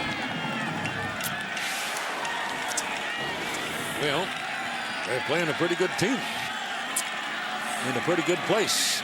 Young sets up to go deep, throws, and he gets him. No ball comes out. He had the ball in his hands, but Marlon Jackson knocked it away from Tony Jeffrey. Yeah, you knock it away and then you talk trash, and you're entitled to talk trash. Jackson is not challenged very often. It's a deep comeback route by Tony Jeffrey. Great reaction by Jackson. Again, a ball that should have been caught, but how smart was that move by Jackson to rip from the bottom up, knock the ball loose. And it's 2nd down and 10.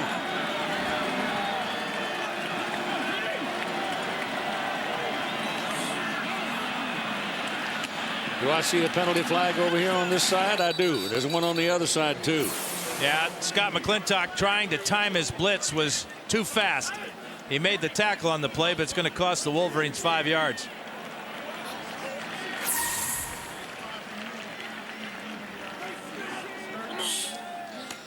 McClintock's played a pretty good ball game today, though. Number 36 on the defense. 5-yard penalty from the line of scrimmage. Repeat 2nd down. It'll be 2nd down and 5. As they mark off, the penalty moves the ball out to the 31. Just a 5-yard penalty, but they had stopped Benson again.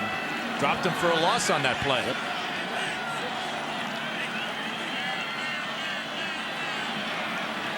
Lima Swede is the wideout on this side, number 4. They'll run it, cuts it back into the middle, that little misdirection, and he plants that left foot and drives through for 3, maybe 4. He'll be a yard short. McClintock again on the tackle. Benson showing real toughness. Got hurt on the very first carry of the day with that left knee. He's got a little bit of that blue paint on his helmet, doesn't he? Yes, he does. I think you might have watched it in the clubhouse, though, trying to get most of it off. 3rd down, long one. Little quick stand up. Incomplete. And Lima Swede will remember that one as Leon Hall came over and hit him in the whiskers. I think Leon Hall will pleasantly remember it as well. Ball was thrown high, and Limas is 6'5". He's not caught a pass yet. Oh, he caught all of that maize and blue helmet. Yeah, he might have a fat lip after that one. Woo. Richmond McGee to punt. Preston is waiting. McGee gets a good one out of there. Preston looking around. One man coming downfield, takes away his legs, and down he goes by the pursuit. Michael Griffin again with a hit.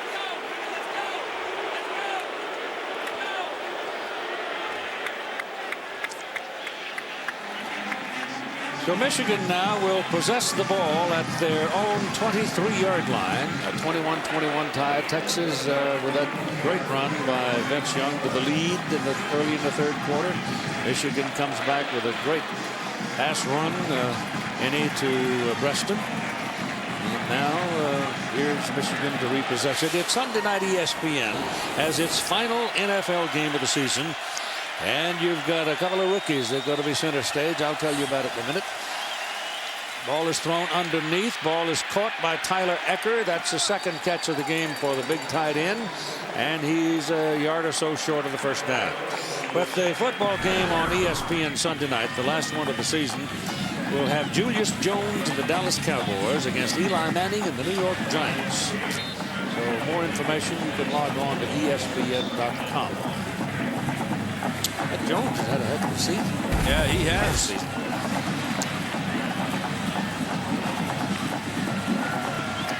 2nd down, 1 now for Michigan.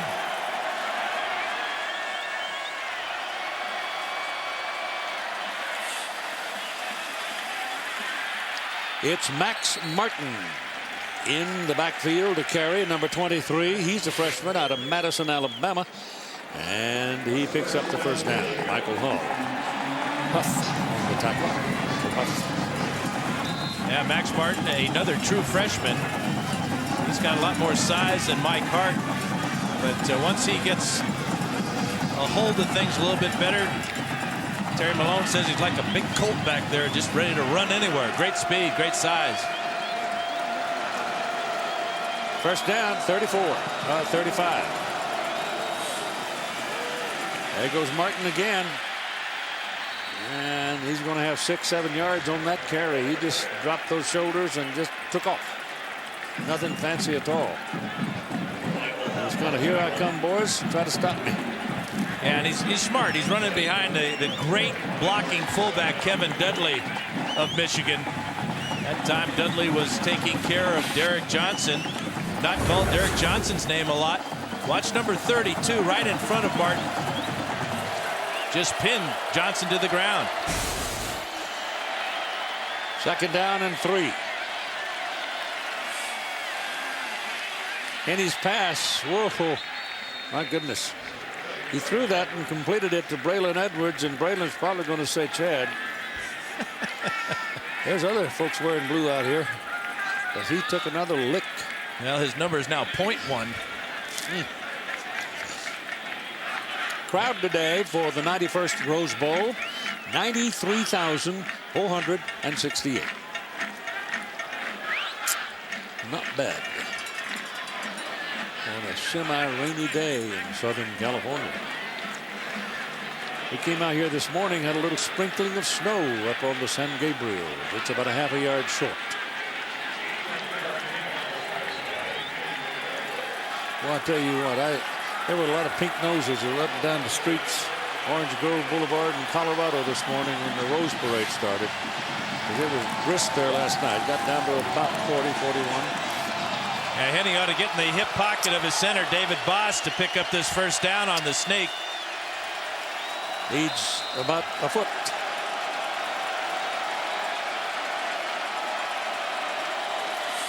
That's what he did. And he's got the first down at the 46-yard line. I might say that the Big East officials have done a pretty good job today. They've kept the ball game moving along quite nicely. Yeah, we've only had 7 penalties in the entire ball game. A lot of them early in this ball game, but both teams have settled down. You can see Henny getting behind Boss and left guard Reuben Riley. 325 and 311 pounds for that first down. 8.5 minutes now in the third quarter remaining. Henny puts Braylon Edwards in motion. On the throw. Goes to the sidelines. The ball is caught by Massacoy. And the other tight end makes the catch, and here's the penalty flag. That might be a face mask. Derek Johnson coming across was giving Chad Henny a hard time, but he got the ball to Massacoy, and Tim made a nice catch. This ball had to be thrown just where it was, or Massacoy doesn't catch it. Aaron Harris catches it, and he's in the end zone going the other way. 5-yard face mask. Number 22 on the defense. 5-yard penalty from the end of the play. First down.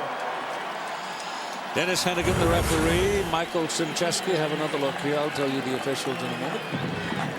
Aaron Harris decides to go for the interception, but the ball perfectly thrown by Henny. There's the grab of the face mask by Michael Huff. Did get his hand off it when he realized it was on there, but still got the flag. Massacoy comes inside as a backer, a blocker for the tailback. Hart, that's one of Mike Hart's best runs of the day, and he's down about 9 yards, very close to a first down. I'm going to do this while I got a second. Michael Simcheski, the umpire today. Matthew Fitzgerald had linesman. John Salmon line judge. James Coleman side judge. Robert Sokolowski is the field judge. Gary Danowitz is the back judge. Keith Washington, the alternate from the Big East. Well, right now Michigan has got all the momentum. They're playing Big Ten style of football, aren't they? Yep. Just hammering. Oh, he's wide open. and tumbles inside the 10. I mean, that last trip by Giger kept him from going into the end zone. Well, he saved his best runs of the afternoon the last 2 times, Keith. But again, it's just a blast play right up the middle. Here's Dudley leading the way. He takes care of the defensive end. Great job up front as Reuben Riley is on the pole, and Michigan's in business. Going for the lead here. They've got it 1st and goal at the 9. It's Hart, and he's down at the 9.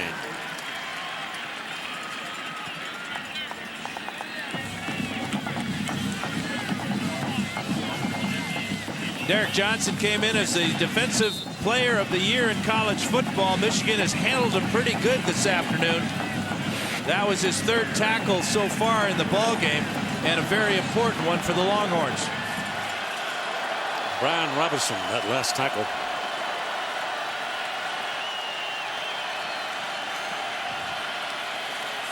Going to throw. Got a man. Edwards, touchdown.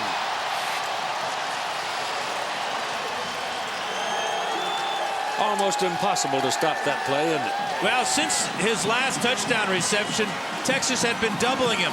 But as you get down in the field, get down in the red zone, the field shrinks. Texas, knowing they have to stop the run, they crowd the box. They single coverage Braylon Edwards here with Cedric Griffin. The slant route, Griffin playing off. You can't do that to Braylon Edwards. First time today, the Michigan Wolverines have the lead, and Garrett Rivas trying to make it a 7-point lead. And he does. So with 6:29 to play in the 3rd quarter at the Rose Bowl, 28-21 Wolverines.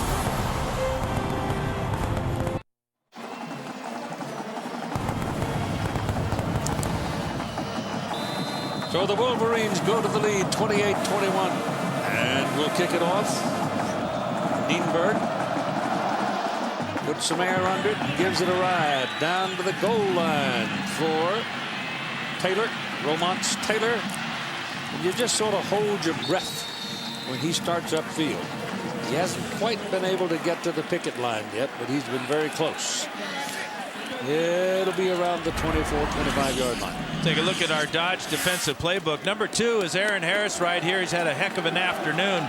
4 tackles, 1 sack, and a whole bunch of hits. This was the first play on defense for the Longhorns, and they sent a message to Braylon Edwards. Well, Braylon got the message, and shortly thereafter got his 3rd touchdown reception. Young flips it outside. Benson going to pick up 4 yards or so. That shows you a little better there, Dan. Yeah, and it was attitude too by Ernest Shazor. Could have just pushed him out of bounds, but not Ernest. He's going to take him down out of bounds. Todd talked about how Lloyd Carr wanted Shazor to play a little bit wider. He did on that play and limited Benson to about a 4-yard gain. Ernie's big enough to play that spot. He's 6'4", 229, 230. 2nd down, 6. Young sets up and throws, drop. The Michigan defender may have touched it, but he obscured the vision of Thomas just enough. Roy Manning messed up the play. Well, we've seen a lot of drop passes today, and that one really hurts Texas. They need something right now. They need something positive to happen. Manning goes up in the air and got a finger on that ball, and that's why David Thomas couldn't make the catch. So we'll give David a pass on that one. Heck of a play by Roy Manning.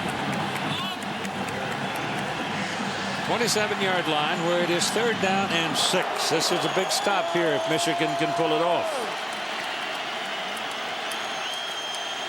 Young's back there where he's got a little more time and more vision. Gets it away, and right there's a penalty flag thrown in that neighborhood as Tony Jeffrey makes the reception.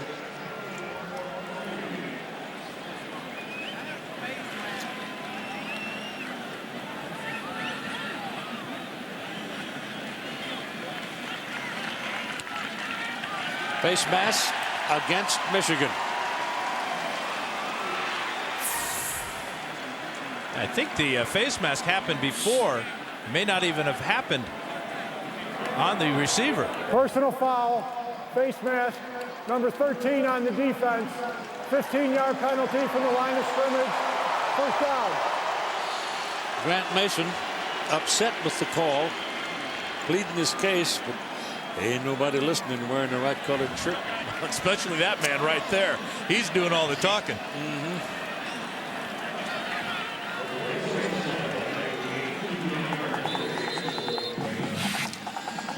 And he can talk. And he must listen. Mr. Mason.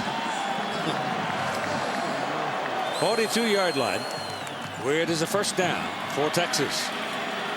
They trail for the first time today, and the Wolverines are caught in the neutral zone. They were trying to time the blitz. It's a free play here for Vince Young, and he now will take the offside call. Serratos was the fellow who got caught. Yeah, it's just like Scott McClintock trying to time Vince Young's cadence, and that's just going to make this man furious.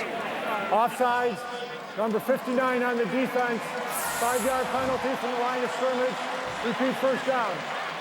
Get a penalty, get a ball and out. And don't walk away either. He's not done.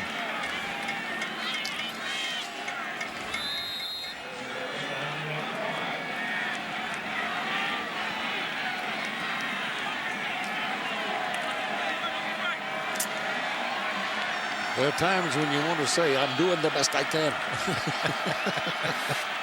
I'm only 19 years old. 1st and 5 after the penalty. And look out. That's going to be a first down. You know, Keith, you talked about how you hold your breath when Ramon Taylor gets the ball on a kick return. You hold your breath every time this man here has the ball in his hands. I haven't seen him breathe hard yet. I don't think he does. I bet his heart's not even pumping very hard.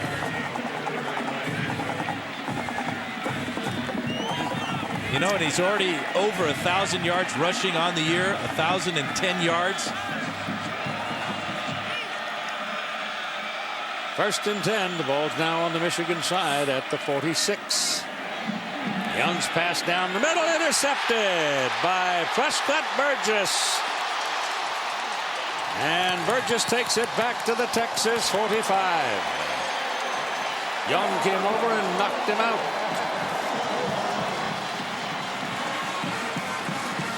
Yeah, Burgess is a former safety, now playing linebacker for the Wolverines.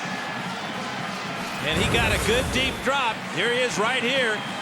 He's going to drop back and just read the eyes of the quarterback. And then snatch that ball out of the air. And again, Michigan will have great field position to start a drive. Looked like Thomas might have been open down the middle. Ball thrown short by Young. They will start at the Texas 45. Hart, the deep man. Kinney wants to throw. Swings it outside to Mike Hart. And he eludes that first one and will wind up with about 3 yards. Boy, and he just delighted the Michigan sideline. You could hear them all cheering when he made Cedric Griffin rather, miss on the sideline. Just a short gain, but a heck of a move by Mike Hart. Larry Dibbles, that big old tackle, the one that brought him down. Now Max Martin is in there at tailback for Michigan, giving Hart a little rest. Henny now with 4 touchdown passes ties the Rose Bowl game record. Braylon Edwards has set a new Rose Bowl game record with his 3rd touchdown reception. So there's a lot of records being nibbled at here. Ball is given to Martin. Oh, he fumbled, and the Texas player knocked it out of bounds.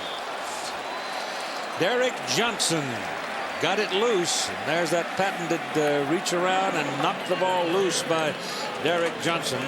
But the last man to possess the ball was Max Martin, and it remains Michigan's ball. Yeah, that's that bolo punch that Benson has. That's 9 times this year he has forced a fumble. That's a new NCAA record. You know, you used to see Lawrence Taylor coming with a chop move. Everybody copied that. I guarantee you, kids are going to be practicing that move by Derek Johnson.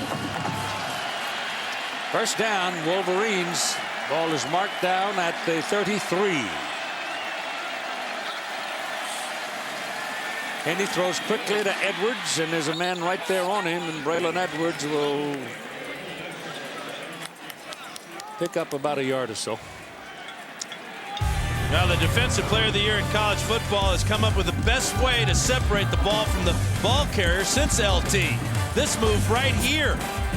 This is a bolo punch. This is how you lead the nation, as Jason White discovered earlier this year. You know where he got that? He got it from Kid Gavilan. But he secures the tackle with his right arm, makes sure that running back can't go down the field, and then punches it out with his right hand. Second down and 9 for the Wolverines. They run it. His Hart struggling and fighting his way down the field for a tough 4 yards, maybe.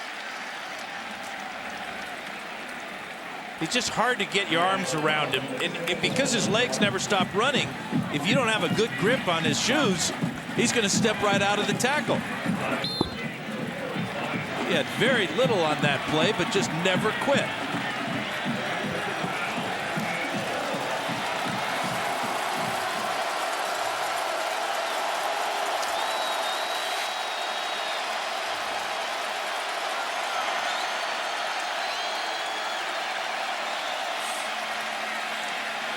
To the sidelines, a man is open and he missed him.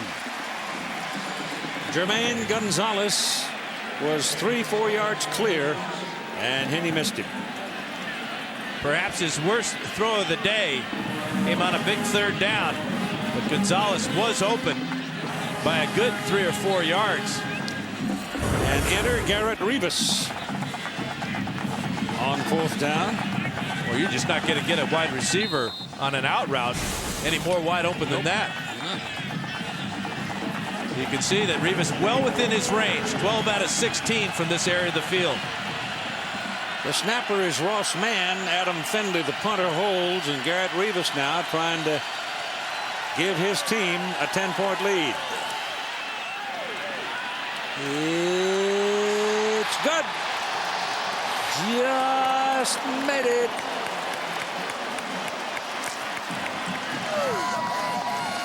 Boy, he squeezed the last air out of that one, didn't he? By the hair of his chinny chin chin. 44-yard field goal drive, and it is good. And it went 45 yards. That's all it takes. That's all it takes to get the man happy. 31-21, Michigan leads. Here's Todd Harris. Well, Keith and Dan, it has been a very happy 24 hours for Coach Lloyd Carr after Garrett Rivas hit that field goal to put the Wolverines up by 10. His daughter gave birth to his new granddaughter yesterday on the 31st. Casey Carr Vigo, born December 31st, 8 pounds, 7 ounces, 20 inches tall. Congratulations to his daughter Emily and her husband Andrew Vigo. And Coach Lloyd Carr, I should know, but that's a big smile on his face. Yeah, you've been there. Michigan capitalizing on another turnover. 2 turnovers now have been turned into 10 points and a 10-point lead for the Wolverines. High kick. Flag back there when it was kicked. A return by Taylor. He's taken down a little short of the 20-yard line. But let's see about the Laundry back up the field. Got to be offsides against Michigan. You would think so. They forgot about it. Got your flag, Charlie? No. Not yours? No. Who wants it? Mac wants him to tee it up again and try it again. Number 6 on the kicking team. 5-yard penalty. The ball will be re-kicked. That's Prescott Burgess. I mean, his motor's running now because of that interception. He's all jacked up, and he wanted to get back to battle and got a little bit in front of everything. Well, that's a killer penalty too, because Longhorns got nothing out of that return. Golden Globe nominee Jennifer Garner stars in a new season of Alias. The 2-hour premiere event begins Wednesday at 9, 8 Central, only on ABC. They'll back up now to the 30-yard line to tee it up this time. And we'll see where Taylor winds up after he receives this, and if he does. They had him a little short of the 20. It's little things like this that add up to the sum. And Nienberg does not have a real strong leg, stronger than Rivas's, but not one that can reach the end zone from here. Oh, maybe. Well, barely. Yard deep. And a penalty flag, and look where Taylor is, though. Look where Taylor is. The ball comes out on the sidelines, but they're going to call that one down. He's out beyond the 30-yard line, but there's penalty flags all over the field, and that's very likely a push in the back. And the penalty flags are in the middle of the field, nowhere near where the return was happening. All the blocking trying to knock down the wedge. Holding by Texas.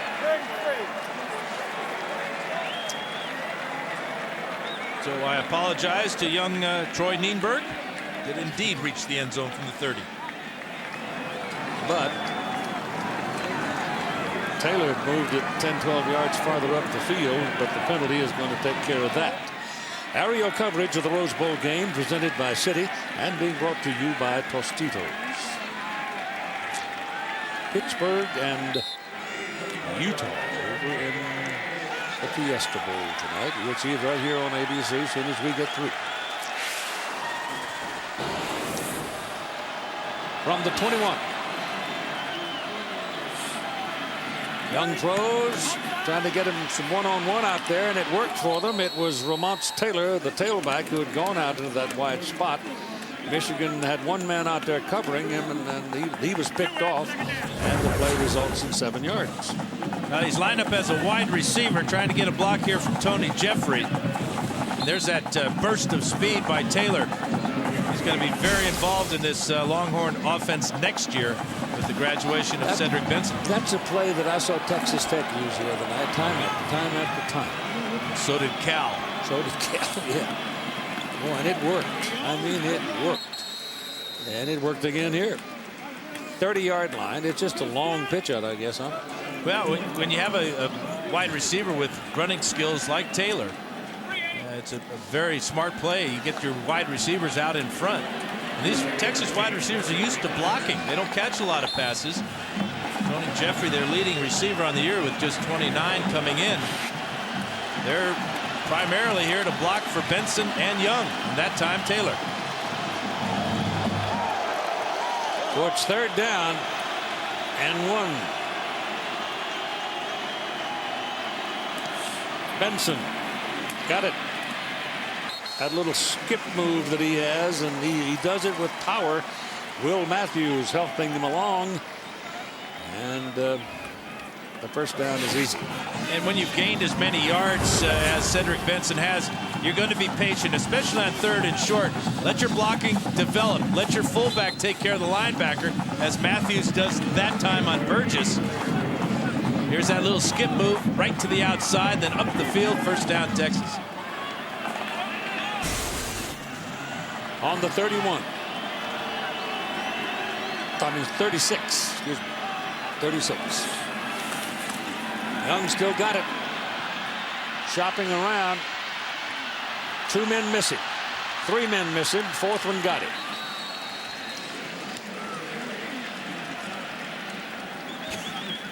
You know, he's not very well acquainted with that fall down stuff, is he? He's not really a quarterback. He's just too good. Too good a runner. A beautiful 20-yard touchdown run today, a 60-yard beauty. This one just for 6 yards, but he embarrassed a whole bunch of Wolverines on it. Time ticking away here at the close of the 3rd quarter. And we've reached it. It's Michigan 31, Texas 21 after 3 quarters of play. And ABC Sports presentation of college football will return after this message and the word from our ABC stations.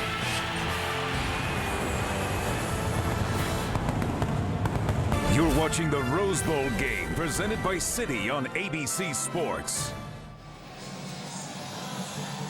The final quarter of the first time ever Texas and Michigan has played each other in football.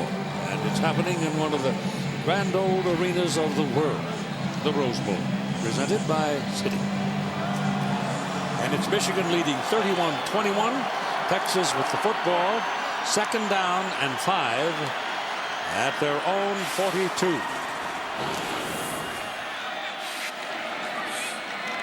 Vince Young, that little flip outside, and that one is not held by Cedric Benson.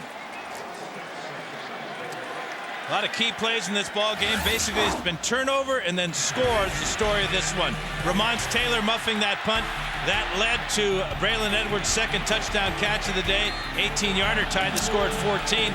And then Prescott Burgess with the interception. And that led to this 44-yard Garrett Rivas field goal to give Michigan a 10-point lead. And it's 3rd down and 5 right here for Texas.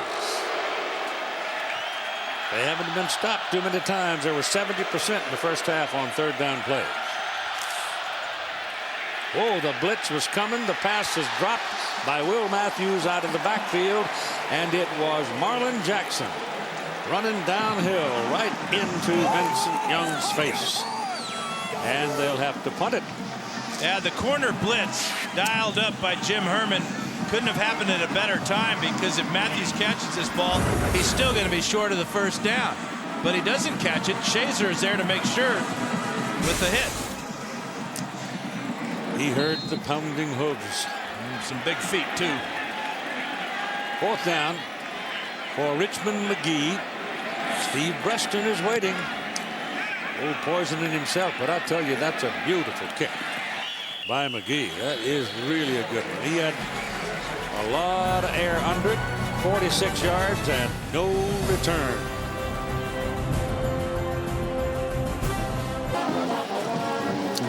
.14:41 remaining in the ball game. Michigan with the football now at their own 13-yard line. They had their stop. Now they got to get out of a hole here. There's not a whole lot of room at their back. They lead by 10. Henny looking around, throws a bullet. Braylon Edwards catches it, and there are 5 Texans beating on him. Michigan has been very good protecting the ball all year long. We've only lost 9 fumbles on the season, been intercepted 12 times. They've got that +4 ratio, which is now up to +6, having taken the ball away from the Longhorns twice today. That reception was good for 4 yards at 2nd down and 6.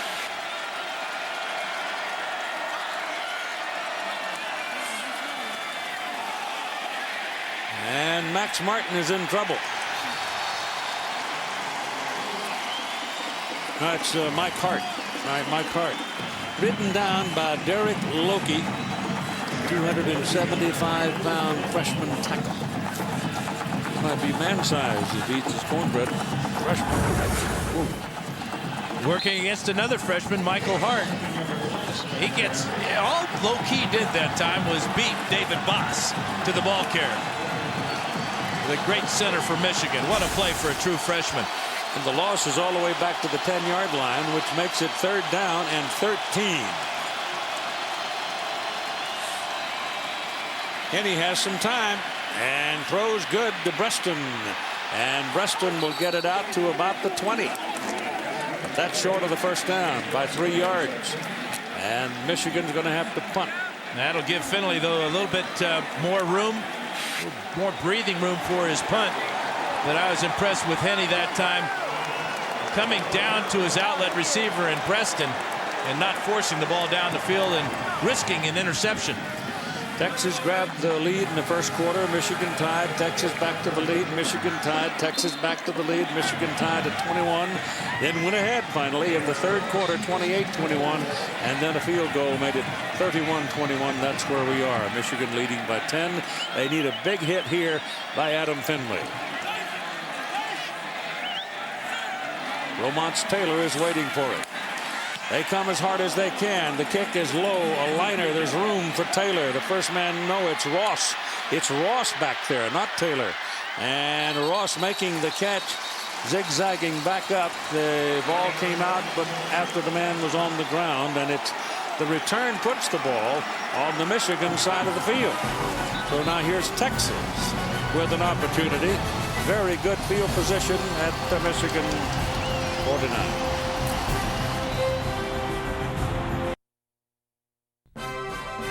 The Rose Bowl game presented by Citi. This ABC Sports exclusive presentation brought to you by Citibank. Thank you from Citi, a new kind of rewards program from a card you can count on. Tostitos. Nothing brings people together like Tostitos chips and salsa. Tostitos. Share something good. The Home Depot. You can do it, we can help. And Chevy, an American revolution, supercharged for 2005. And with 59 to play by the length of the ball, it is on the Michigan side of the field as Texas comes up, first down. Cedric Benson is the single back behind Vince Young. Young looking around.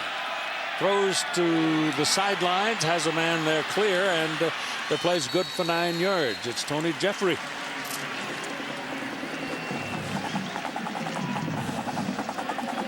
Positive play on first down is very important for Vince Young. This offense has struggled here in the second half.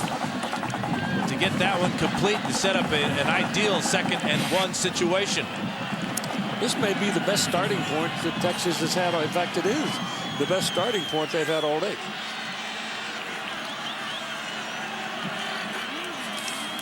That's Benson. That's a first down.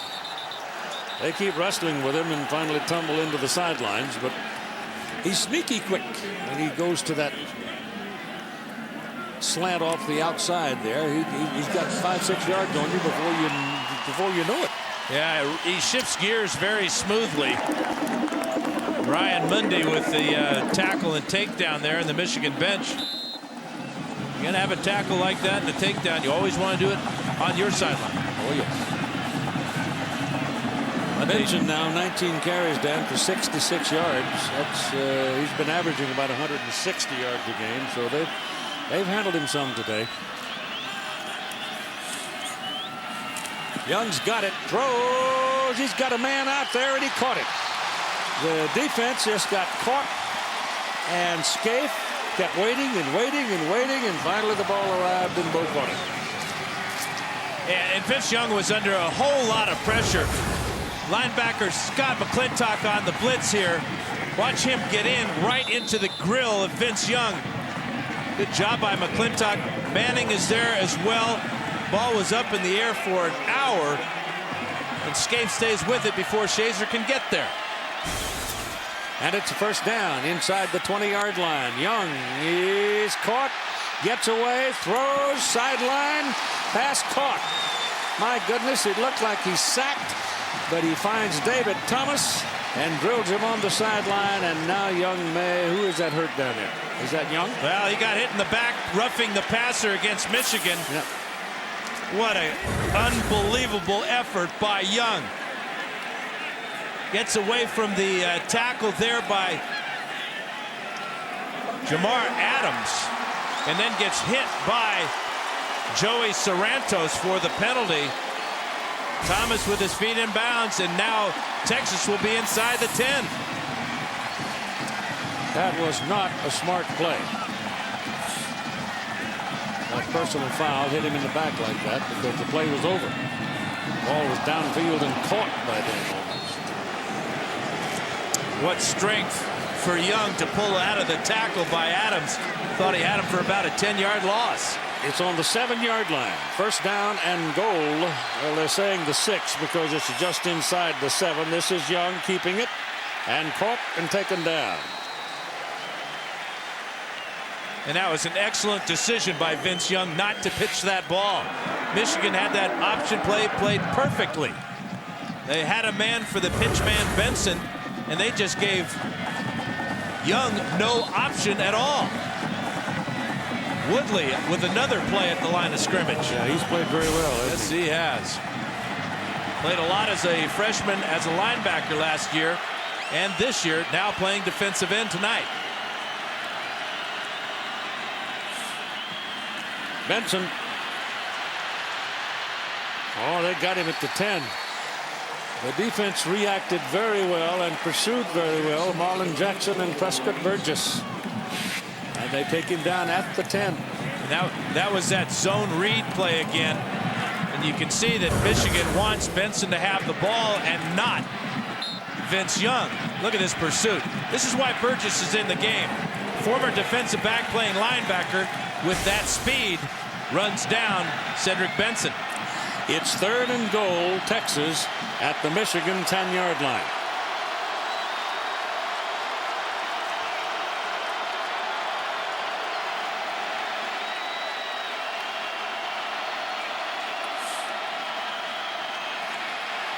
Young looking around, wants to throw and gets away and scores. No. Unbelievable. No. How in the world? He got away from Patrick Massey. Massey had him, and he just wiggled right out of there and ran for the touchdown from 10 yards out. Yeah, he's 6'5", 225. And his heart is just as big. Look at the tackle there by Massey. Oh, no tackle. Watson can't get him. Adams misses. He glides into the end zone. Oh, we've seen some plays today. Whoa. Dusty Margin in for the extra point try. Mangum, Dusty Mangum. Dusty's not very big. 5'11", 175, but he's got a lot of leg, and it's good. And so we are at a 3-point ball game. 31 Michigan, 28 Texas, 8:51 to play.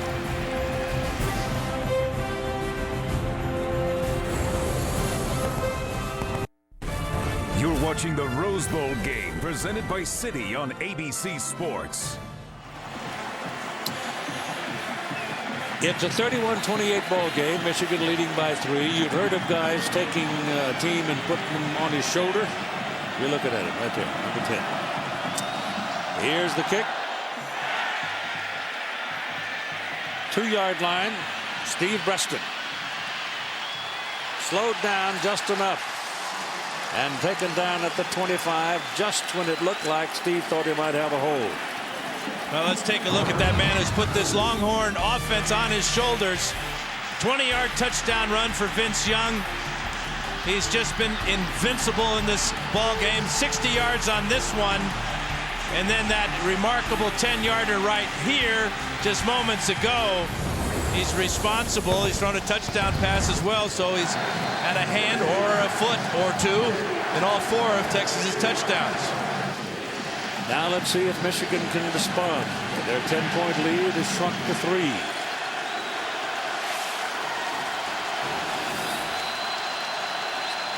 Henney gives to Hart.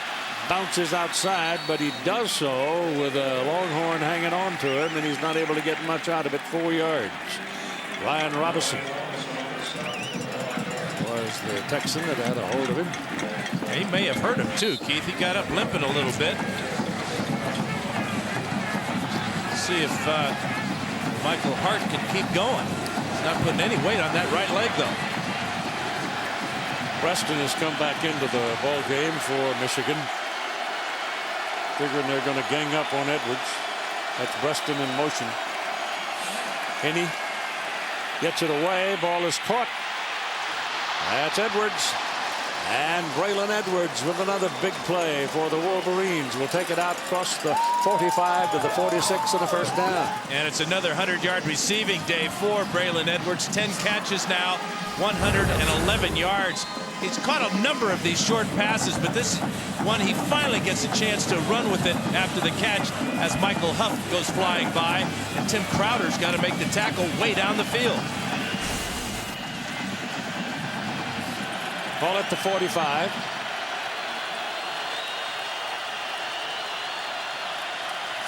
Henny on first down. Little pitch back. Lets it go. Too long. Throwing for Edwards. He had pretty good coverage. Aaron Ross was running right with him. But Chad Henne will know, and I knows right now, that you don't overthrow number one, even if he has tight coverage by one man or sometimes two men. It's really a brilliant call by Terry Malone because they get single coverage on Edwards by Aaron Ross. Now just throw the ball where Edwards can out-jump Ross.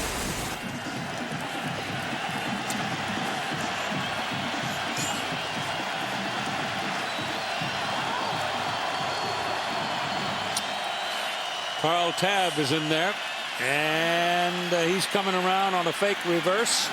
Ball is handed off to Hart inside, and he didn't spread the defense a whole lot with that reverse action. And Hart was able to find enough room, however, to pick up the first down. So I guess any little crack you can make by misdirection helps.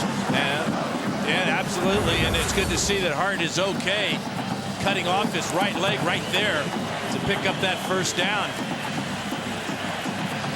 You can see just how difficult it is to tackle him as Aaron Harris misses. Ball is inside the 45 of Texas now, and the ball is snapped directly back to Hart. It's Breston. Yeah, it's the Breston package. He's had a he had that one sequence in fact he returned the ball to midfield and then scored on that long pass run, and he was a high school quarterback of some note, so he has no trouble going back in there and lining up deep. Yeah, he's got 254 all-purpose yards. You can see just how difficult it is to find him and bring him down. They did that a couple of times when he was a freshman, and it worked.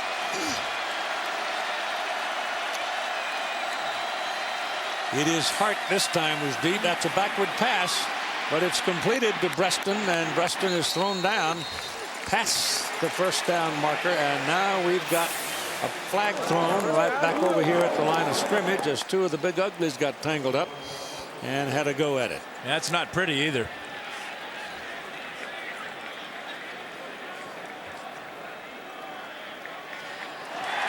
That's a personal foul against Texas. That gets a wistful look out of Mac Brown.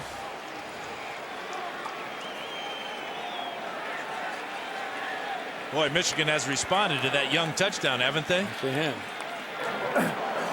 Personal foul, face mask, number 59 on the defense. Penalty is half the distance to the goal from the end of the play. First down.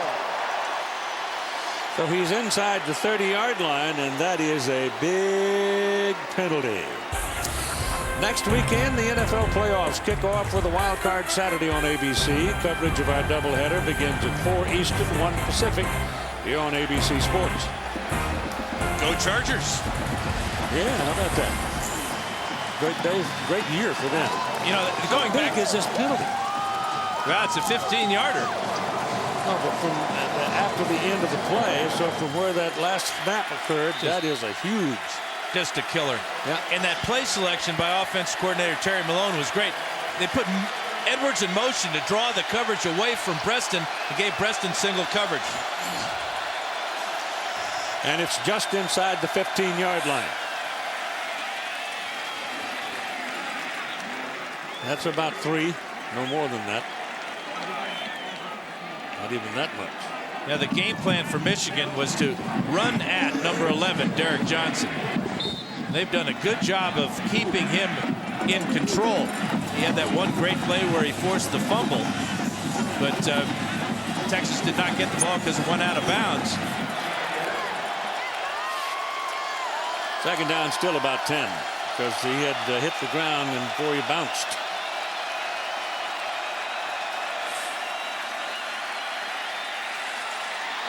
Incomplete. Intended for Jermaine Gonzalez. Feeling apparently being that since they've been burned by Edwards and Breston, they tried Gonzalez, and he drew a crowd. Texas secondary is pretty tough.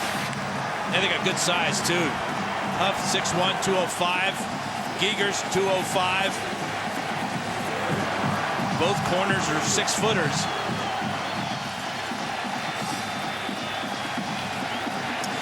Third down. And call it 10.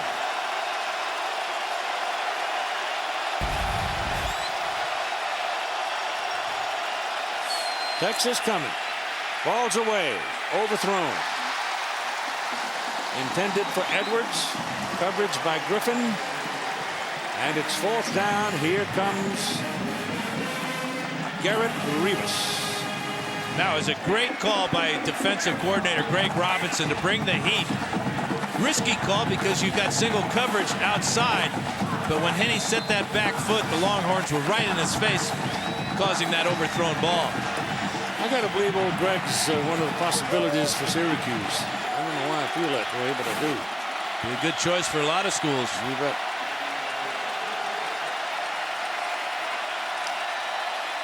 All right, here's a 32-yard field goal try. It's up. It looks good, and it is.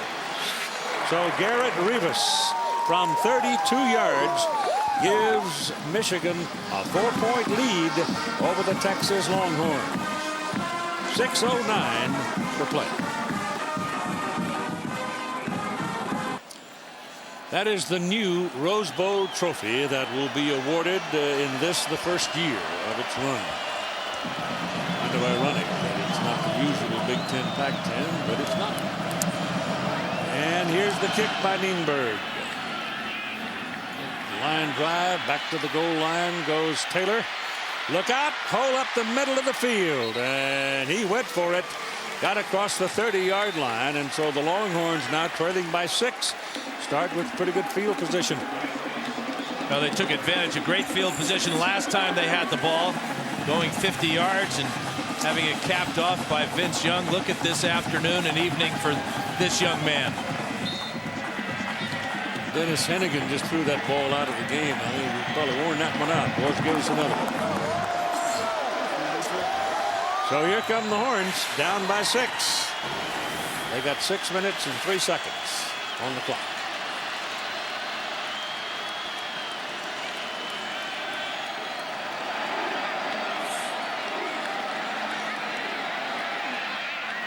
That sidearm shot to Tony Jeffrey is good to midfield. You know, what do you do if you're Michigan on defense? You can't afford to blitz Vince Young, because if he runs out, he's gone. You can't allow him to sit back in the pocket against your zone defense and let Tony Jeffrey find the dead area in that zone. Out to midfield in one play for Texas.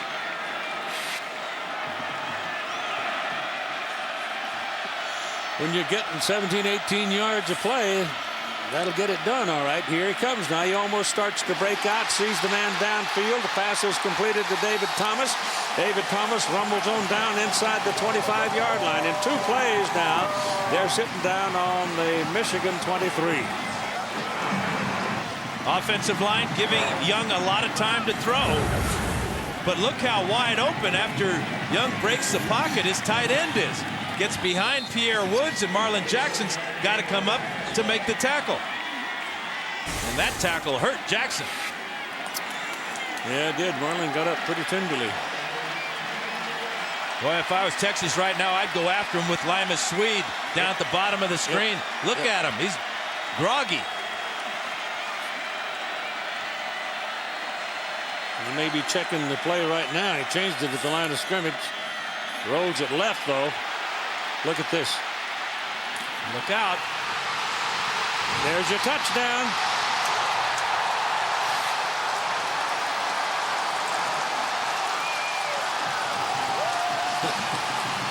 You know, Keith, we just showed the Rose Bowl trophy. I think this young man may be looking at another trophy. That stiff arm trophy, you know, they give away back in New York. Yeah. That is definitely in his future. What a game Vince Young has had. Run all the way. He's pointing to who wants to block for him. He doesn't need blocking. One block. Tony Jeffrey, touchdown, Texas.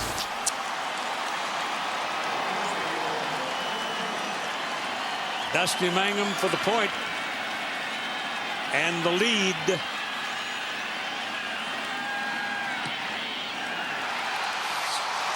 squeezed it up and through. It wasn't terribly decisive, but it worked. And it's Texas 35, Michigan 34.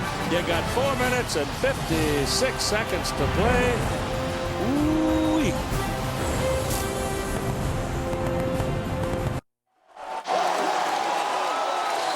(35-34) Texas. 5 touchdowns responsible for when Fielding Yost brought his point-a-minute guys out here and beat Stanford 49-0 in the very first Rose Bowl game back in 1902. Neil Snow of Michigan had 5 touchdowns he was responsible for. Well, Vince Young has now matched that record. At the 3-yard line, Steve Preston. Preston is on the roll.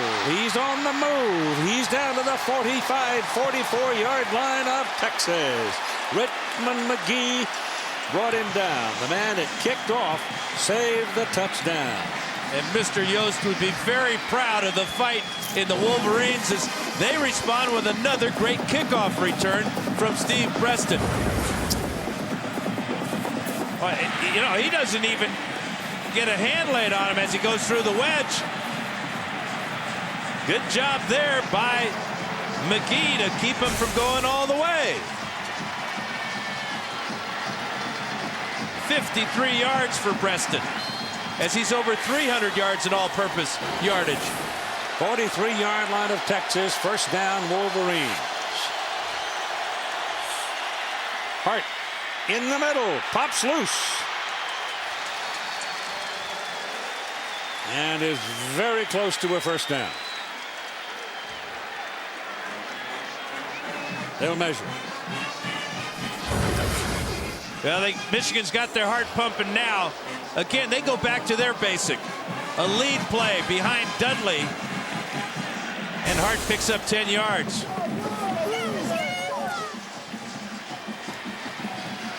Michigan gained the lead in the third quarter.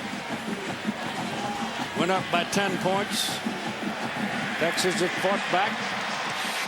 And now leads 35-34 with 4:42 to play in the ball game. And Keith Garrett-Rivas' longest field goal in his career is 47 yards. They need about 5 yards to get him within that range. Well, they just picked up a first down, so they'll keep grinding at it. Absolutely.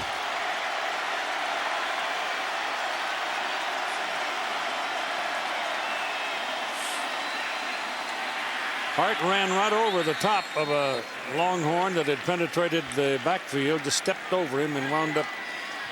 He went over Derek Johnson. That's remarkable in itself. It's not just any old linebacker. That's the Gursky winner and the Butkus Award winner. Picked up 3 yards.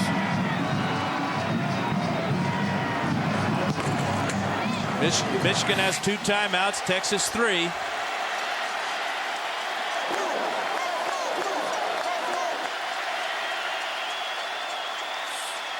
Hard again. Grind away. And he gets down to the 25. It'll be 3rd down and 2. And he's not picky about who he breaks his tackles with. Tim Crowder, defensive end, number 80, couldn't bring him down.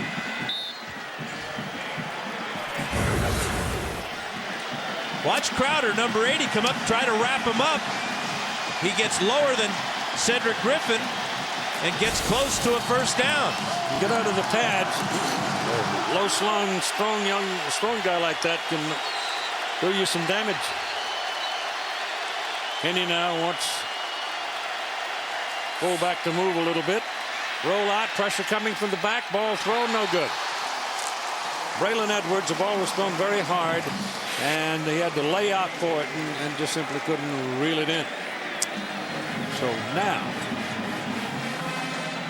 you have 4th down and 2. And you got to kick it.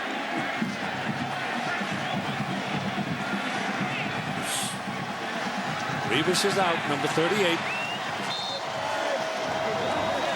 Combination has to work. Ross Mann's snap has to be right. Adam Fenley's hold has to be good. And Rivas has got to lay the leg on it because this is a 42-yarder for the lead.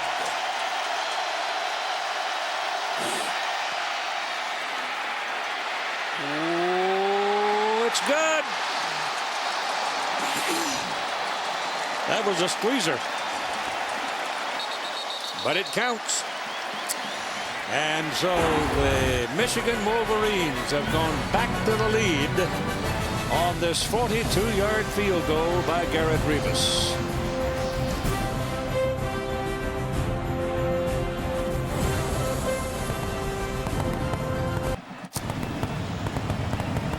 All right, Michigan's about to kick off to Texas, leading 37-35 with 3 minutes and 4 seconds to play in what has been a terrific Rose Bowl football game.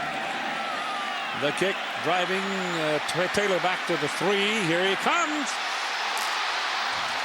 Good return by Taylor, just a breath away from perhaps going all the way. And again, the special teams provide excitement. Coming up right after we finish here, undefeated Utah against Big East champion Pittsburgh in the Tostitos Fiesta Bowl.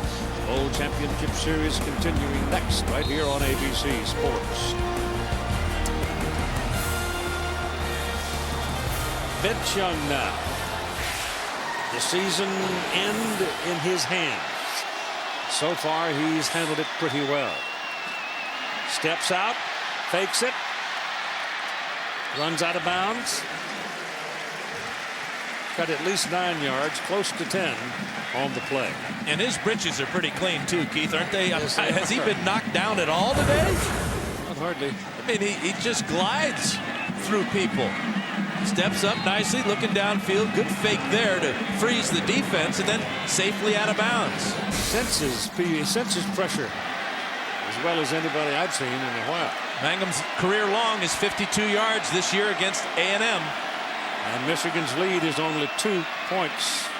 This is Cedric Benson carrying the ball, and he's got close to 4 yards on the carry. And don't forget about Cedric Benson. Well, he pop out of there in an eye blink.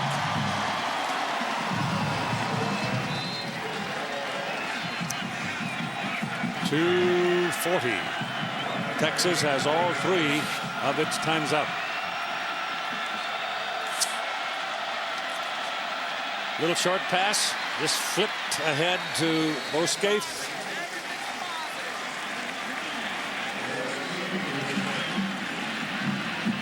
Just that quick, 7 yards.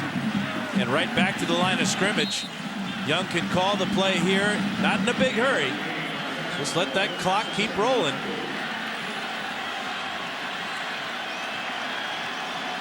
A lot of time left on the play clock. Snapped it at 15 seconds. This is Young keeping, and down to the 30-yard line. Marlon Jackson locked his legs and just hung on. Great tackle by Jackson, or that's touchdown number 5 for Vince Young.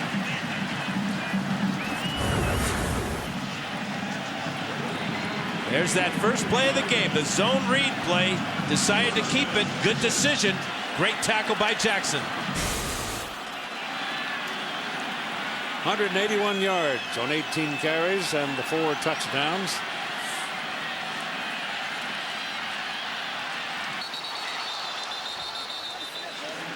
I'm waiting to see him bent backwards. Marlon Jackson again on that tackle. I think one time tonight they turned him upside down. Otherwise, he's been going toward the goal line. And he has his place kicker, Dusty Mangum, well within his range. Marlon Jackson came on the corner blitz that time. Gets the tackle. The ball is down. Ground cannot cause that fumble. Good call. Timeout charge to Texas, taken by Texas. So they each have 2 now, with 1 minute and 29 seconds to play in the bowl. And right now, if I'm Texas, I just leave the ball in number 10's hands.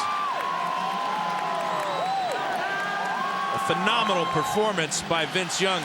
To capsulize for you, Dan, if I could for a moment, Vince Young, 5 touchdowns he's been responsible for. Chad Henne has 4 touchdown passes. Steve Preston, 315 all-purpose yards. Braylon Edwards, 3 touchdowns. And Garrett Rivas, 3 field goals. That ought to keep the water cooler humming. Well, and people say, well, who does he remind you of? Well, after this performance, he doesn't remind me of anybody. I've never seen anybody, running back, quarterback, wide receiver, take over, make the plays that Young has made today. at 315 yards by Preston is also a Rose Bowl record. All right, out of the shotgun with 3 wideouts. Keeps it middle of the field, and he's a yard or so short of the first down, and the clock runs. You know, when you have Vince Young in the backfield with Cedric Benson, you have 2 tailbacks. That was just a single wing play. Direct snap to Young in the shotgun. He's just going to take it off of left guard and almost pick up the first down. Under center now. Keeps it. Dives for the first down on 3rd down and a yard. And he looks like he's got it. He does have it. They'll make sure. Michigan defensive guys are probably huffing and puffing and say, we will measure it. That'll give them a chance to get a breath too. Well, you see Gabe Watson hands on hips. Most of his teammates have their hands on their hips. That's an indication that they are winded, and they should be winded. They've been chasing number 10 all night long.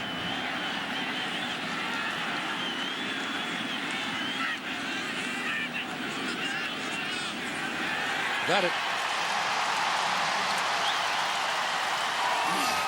But if I'm Texas, I don't quit attacking. I let Vince Young deal.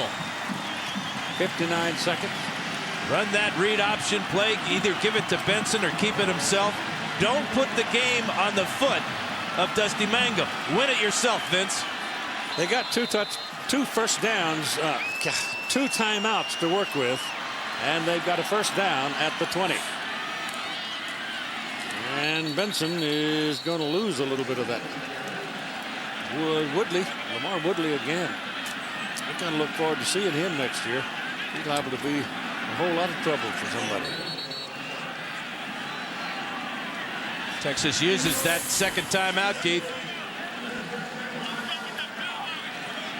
Well, they probably want to give some of the guys in the trenches a little chance to get a breath too, because they've been working pretty hard. This has been a remarkably good college football game. It started a little slowly because it's been a long time since these 2 teams have played a game. But the last 3 quarters, ooh-wee. I don't know when I've seen a better one. You're absolutely right, Keith, and you would expect that from these 2 great football teams. Great tradition, and I got a feeling that they will be seeing each other in the future. They should play some more. Well, when the next 37 seconds are gone, regardless of the outcome, it can be said that they came, they fought the battle, they left everything on the field. I think both can say that.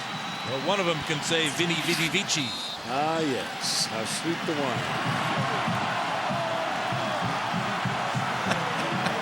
No, wrong play. Loser.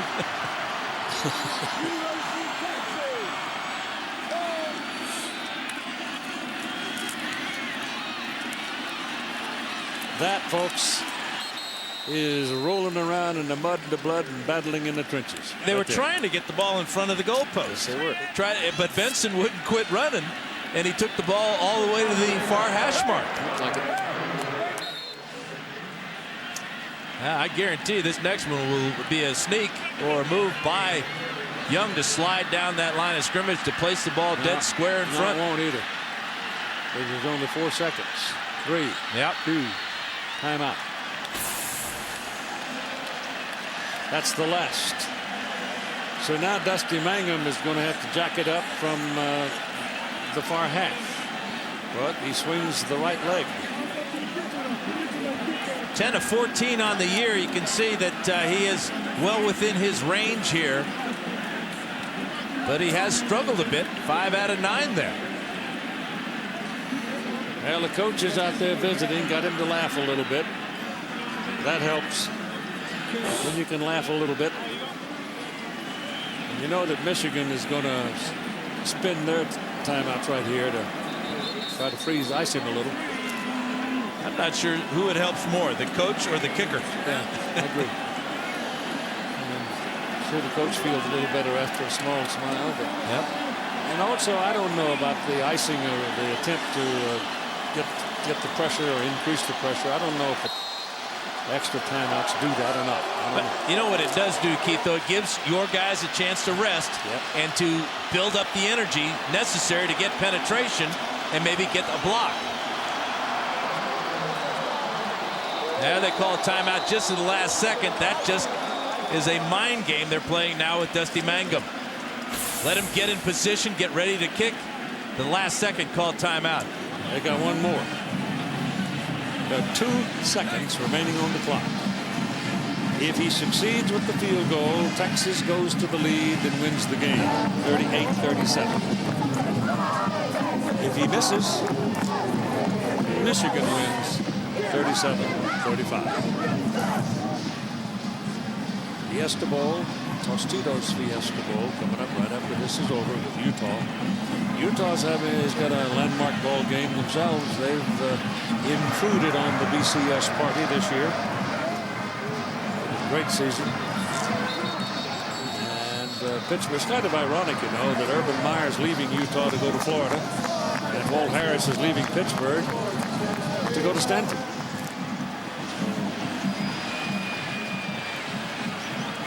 I'm sure John Junker and his folks worked very hard to keep getting that labeled the Lame Duck Bowl. All right, here we come again. Michigan still got a timeout to drop on him. And they do it. Why not? Oh, Dusty might just take a little jog around the stadium to keep that leg warm because well, he looks pretty loose. Well, he's a kicker. They're all just a little bit loose. They're different. You know, what he's trying to do is visualize. Visualize the snap, the hold, the kick. McGee goes over to talk to him. Probably had been saving that joke all year for this moment. Keep him loose. I don't know. Dusty looks like he's pretty loose all the time. He'll be all right. Yeah, he's a senior. He's been here before. And he is here now. Now they can't stop the clock anymore. Here is the moment. Thousands of flashbulbs popping in the Rose Bowl as they try to record this play. This is for the win. Good. Texas wins.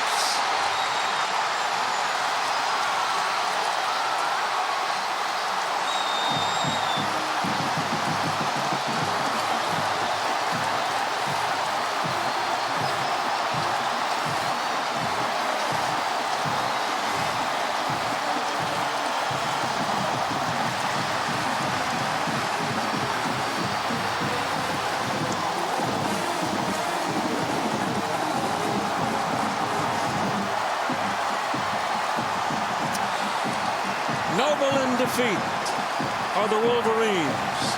Joyous in victory are the Longhorns. Mack Brown said these people do not want to be the first Texas team to come to the Rose Bowl and lose.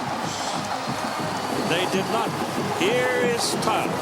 Well, Keith, I like Gatorade, but I don't like it that much. Coach Mack Brown, you just got the bat. This must be phenomenal for you. Redemption. A lot of people thought you didn't belong here. You came, and you beat a fantastic Michigan team. Well, Todd, give Michigan credit. Keith said it on Wednesday to our team or Thursday. It's a shame that Texas and Michigan. Congratulations, Coach. That's the kind of class they are. What a great game. Give Michigan credit. Give our kids credit. They've come from behind and won all year. They believe, and it's a lot of fun. We've got some hard word to hand out to you, but congratulations. We'll see you up on the stage. Keith, back up to you. See you there. All right. Congratulations to Mack Brown and his players. Congratulations to Lowen Carr and his players. It was indeed a noble effort by both sides. A 37-yarder that goes about 38 yards for Dusty Mangum. Just enough, just inside the right upright. And go crazy, Texas. And once again, your final score.